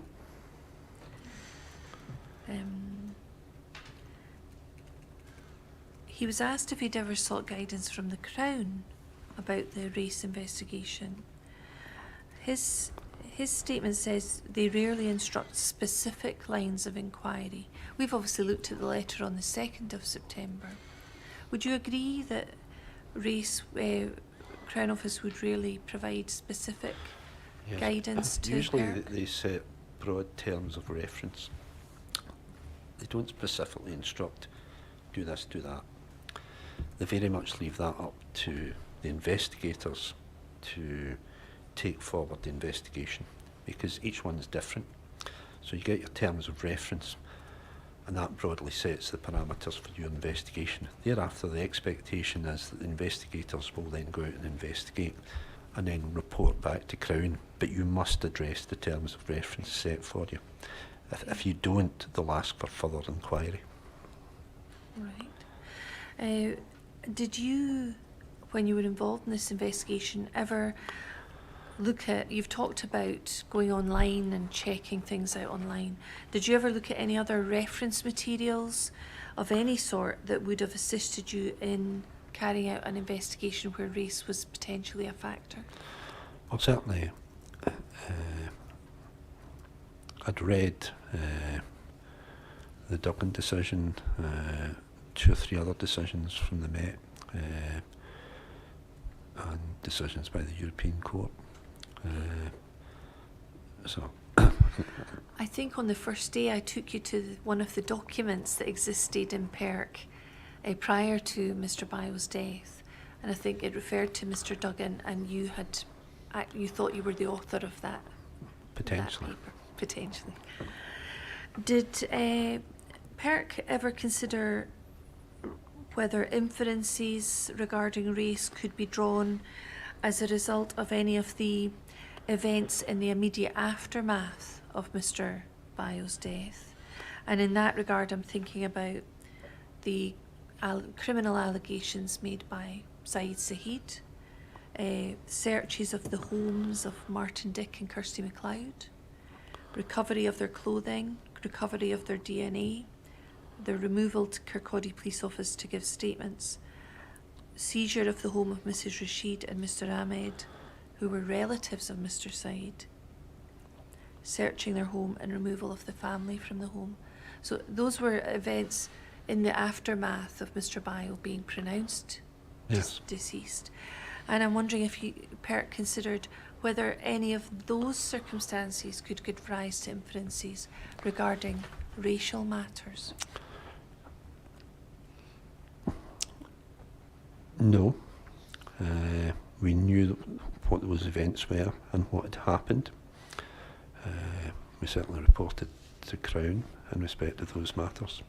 There was a complaint from the Saheed family. That was a complaint against the police, Yes. which is not a matter PIRC can investigate, because, as we know, they had went into the Saeed family without a warrant, ejected them from their house. They had a severely disabled son. So that wasn't part of your terms of reference? No. Those allegations? But the Saeed family did inform us about it, and we notified them of the process, which was to put in a formal complaint to the police. Right, thank you. But in terms of inferences regarding race or racial discrimination, were there any discussions about the implications of those events? Or Not that I recall. right. So, looking back now, do you think that more assistance, more guidance, more training could have been provided to PERK investigators to help with this investigation prior to the 3rd of May 2015? I think the challenge is hindsight's always an exact science. If we had more staff, more training, could we have improved things? That's a difficult one to say. I think we did a thorough and effective investigation, but elements of it were significantly slowed by the various factors we've discussed, including the lack of staff. When you've got a very small team, particularly in those early days, we had to rely on the previous training of people. Now, the world has moved on. The investigations team is now significantly larger, and there is a lot more training. But that's the way it was back in 2015. All right, thank you. Can we go back to the log, please? And we'll look at the decision number 79. It's not the last page, but it's the last decision number in the log.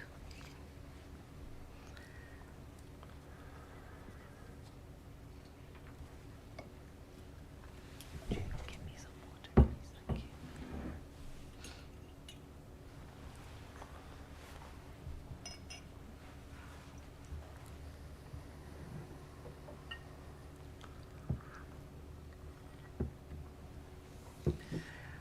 Well, while that's being done, it's maybe not necessary, but it was to say that the decision number 79, which was the final numbered decision, was dated 20th of October 2015. And it talks about PERK continues to keep track where possible of all correspondence in respect, here it is, PERK continues to keep track where possible of all correspondence in respect of the investigation, and the authors of all outgoing PERK correspondence should place a copy of letters, email and attachments into the appropriate folder in the correspondence file. So this is you concluding your final decision in the policy log, and you're asking for copies of letters and correspondence effectively to be retained. Yes. What was the position here in October 2015 about resourcing? I think I've probably covered that, which is we had 20 staff. I've explained the challenges So that we no had back then. change, no change at No, all. no real change. Right. Potentially there was even more work had come in since then. And as I say, just because the policy file finishes, there's that ongoing dialogue with Crown, additional actions to be undertaken, and that went on for the next 2, 3, 4, 5 years. So the 2nd of September, the interim report's already with Crown, substantial document. They provide a lengthy letter with 13 bullet points giving Yes. further instructions, expert evidence to be obtained and other matters to be investigated. By this date in October 2015, there's been no change to the resources at all, although it appears you've got additional lines of investigation now to cover. Yes. And if we move further down this page, do we see it reason? It says, due to the significant volume of correspondence, including telephone calls and other interactions in respect of the investigation, failure to effectively record, minute and index material may lead to oversight of actions or a failure to raise actions and create the potential for matters to be missed or overlooked. Was this a concern of yours at the time? The volume of correspondence was getting significant. I think we've disclosed all correspondence, emails, etc. to the inquiry. And there's over 1,500 items. But also the number of statements that we had and other material. In preparation for the inquiry, I think we disclosed potentially tens of thousands of items to the inquiry. So there was a huge volume, and it was managing that so as nothing got lost, and that's why I'm putting this down as my final entry, which is we need to manage all this. At that time we were operating the Clue 2 operations system, which recorded all the actions, but the sheer volume of material coming in, what I'm saying here is we need an effective filing system, and that's what we did, where we broke it down by each correspondence. So your Crown Office, Mr Anwar, Scottish Police Federation, Police Scotland, the expert witness package, creating folders, you know, it's just like we've all seen them within our computers, to record all this and make sure we didn't lose it, but also make sure we could easily find it. And as it was coming in, it would get actioned and recorded in the Clue 2 operations system. What were you doing after this date on the 20th of October, after this final decision number? I was still doing investigations, and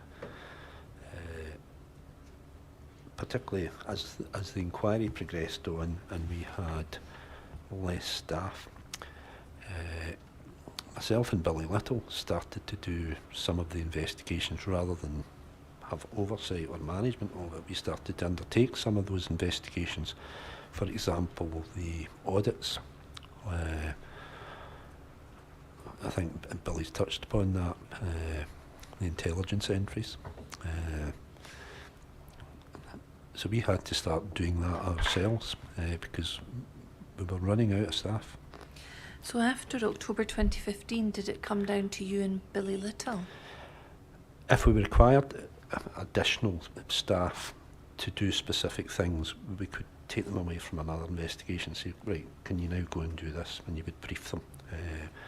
But on occasion, not after this, I would say more as you progressed into the next year, a lot of it was myself and Billy Little. We still had staff who were very familiar with the investigation that we drew on as and when required. But by that time, PIRC are undertaking multiple investigations. as I think I've said earlier, it's the practicalities of who does what. So, for example, the audit stuff, myself and Billy did that specifically, just due to our knowledge and familiarity of the systems. As at this point, after the 20th of October, looking back now, do you think you had adequate resources to complete all of these additional lines of investigation? We did complete them all, but the fact is, it took a significantly longer time frame, and you'll have seen it because some of this stuff went into 2016, 2017. I think the last time we did something was 2019. And then the final page of the policy log, there's no number, it says conclusion of policy file. From this point forward, all additional inquiries, etc. will be managed as actions within the inquiry. Correspondence will continue to be recorded and acted upon. And was that at the point at which the management policy file no longer was added to? Yes. I mean, at some point, all management policy files need to come to a conclusion. But we were then managing the rest of the inquiry as actions within the Clue 2 system, within correspondence, etc. And then, as I understand your statement, the final report was sent to Crown Office the following year, 2016, and was that on the 10th of August? I would think so. You'll know the date. I've taken that from your statement. So, all right. Or round about August Yes. 2016. So the interim report had been sent on the 7th of August 2015. Yes. Policy file completed in the October. And then the final report from PERK, August 2016. Yes. But again, PERK's role did not completely end at that point, because the Crown could still ask you to carry out additional investigations. yes, and we did. And you did do that. But once the final report was sent, that was essentially your initial investigation, and the supplementary matters that were raised post 2nd September, they were completed and sent to Crown. Yes. Can I ask you one question about the final report? I asked you earlier if there were some entries in the interim report that remained the same in the final report, and you said there were. So can we look at the final report, please? I'm interested in, I think it's page 15 of the final report.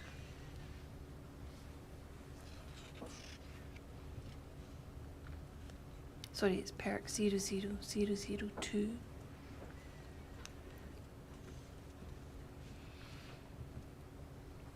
And there should be a paragraph that begins, so this is, let's go up to the beginning of that. This is an introductory section of the PERK report, and it's called Executive Summary. And it's a number of paragraphs setting out the circumstances effectively of what happened on the 3rd of May and the death of Mr. Bio. And if we can look at page 15, the paragraph that begins, the second pair of officers to arrive. See that at the top? Yes. And it's saying, talking there about Short and Tomlinson being the second officers to arrive. And I'm interested in a part at the bottom of that. It says, PCs Tomlinson and Walker, and witnesses Robinson and Nelson, that's Kevin Nelson and Daniel Robinson, state that they saw the deceased stamp on PC Short's back. The deceased was then struck repeatedly with a police bat into his head and body by PC Tomlinson. The reference there to Robinson and Nelson stating they saw the deceased stamp on PC Short's back, that's also referred to in the interim report that was sent on the 7th of August. Now, we've heard evidence that it was Tomlinson and Walker who saw the stamp, but Mr. Nelson in particular gave evidence that he didn't see that. It's not in his statements to PERK. And we have the statement given by Daniel Robinson, and he doesn't make any mention of a stamp. I'm wondering how that apparent error could have crept into that report? As I say, it was in the interim report and it's in the final report. It is erroneous, and it's probably my fault. When you're preparing a report of this size, you're reading vast amounts of material, and I've simply made an error. All right. Thank you.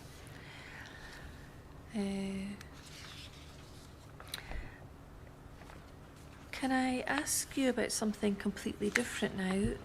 We haven't heard from Kate Frame yet. We're hoping to hear evidence from Ms. Frame. But in her inquiry statement, she talks about the PERK's family liaison policy. And the policy states the flow should actively discourage the family from issuing statements to the media that are independent of the investigation and could impact on the investigative process. So that's part of the flow's policy Yes. for PERK. And we asked her if any attempts were made by PERK to discourage Mr. Anwar on behalf of the family from liaising directly with the media. And she said she wasn't aware of that, and she didn't know whether that had been raised by anyone in PERK or the flows. And I just wondered, are you aware of any attempts to discourage Mr. Anwar or the family from issuing statements to the media? I'm not aware of it, but I would take you back to what I previously said, which is, particularly in the early stages, where you have not managed to interview all the witnesses, you don't want to potentially cloud their memories, where they're reading stuff in the papers that may or may not be accurate, in the papers or the media, which may or may not be accurate. So cloud their memories or potentially give them false memories because they read something and they think, well, that's what happened. So that's why generally you try and restrict information that goes into the media so as not to cloud witnesses' memories.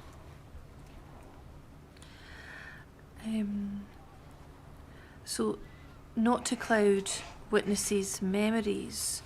Is there a policy or a practice in PERK that also seeks to discourage police officers or anyone on their behalf from liaising with the media or issuing statements in the media? We in PIRC do engage with the police media department because if there is death or fatalities, there is a lot of media attention. Now, the police do put out media statements all the time through their media department. Where it's a PIRC investigation, what should be happening is, firstly, we will clear any media release with Crown and coordinate with Police Scotland.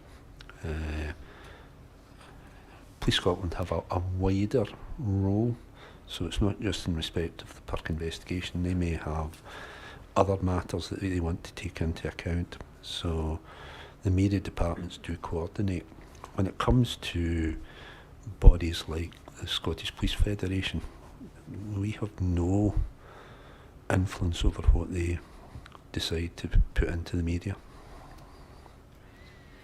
So does that mean PERK take no steps in relation to liaising with SPF or individual officers to discourage? We certainly wouldn't be clearing anything with them. Right. Okay. And are there any attempts to discourage them? The challenge is that you can't, because if they decide to go and put that in the media, once it's out there, it's out there, by which time it's too late. All right, thank you. You mentioned on, I think, the 16th, you'd gone to America to a conference to look into the issue of alpha PVP. Was that something that you did off your own back, or was it through PERK? No, it's through PIRC.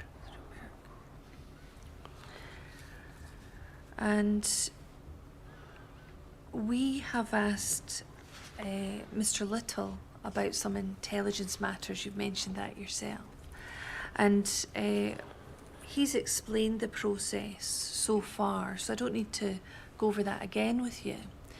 But he got to the end of it and the Information Commissioner's involvement, and he said we should probably ask you a little bit more about how it was resolved. His recollection that was there were recommendations made. So this related to the data protection issues and the intelligence that was being gathered in relation to, specifically in relation to Mr. Anwar.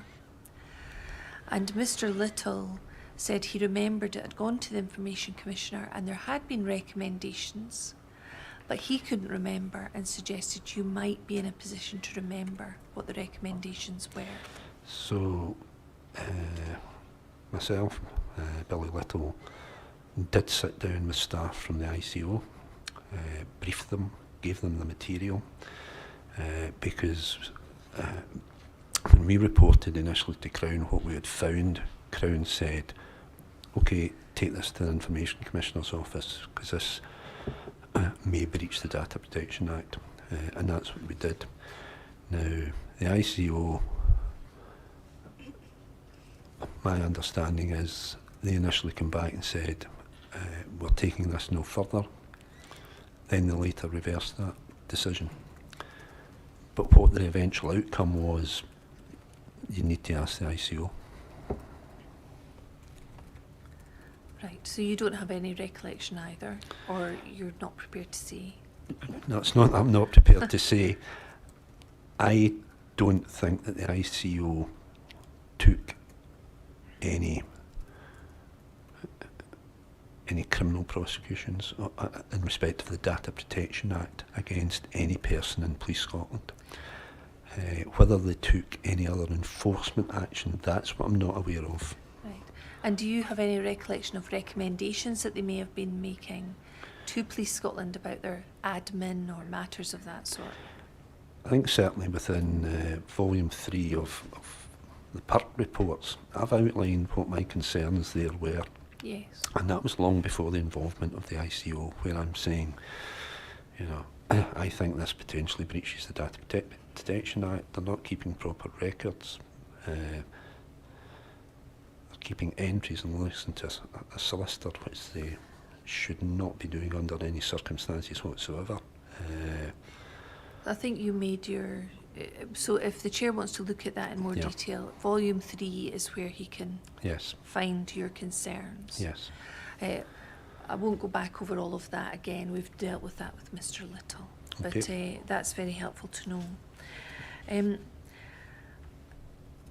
Could you give me a moment?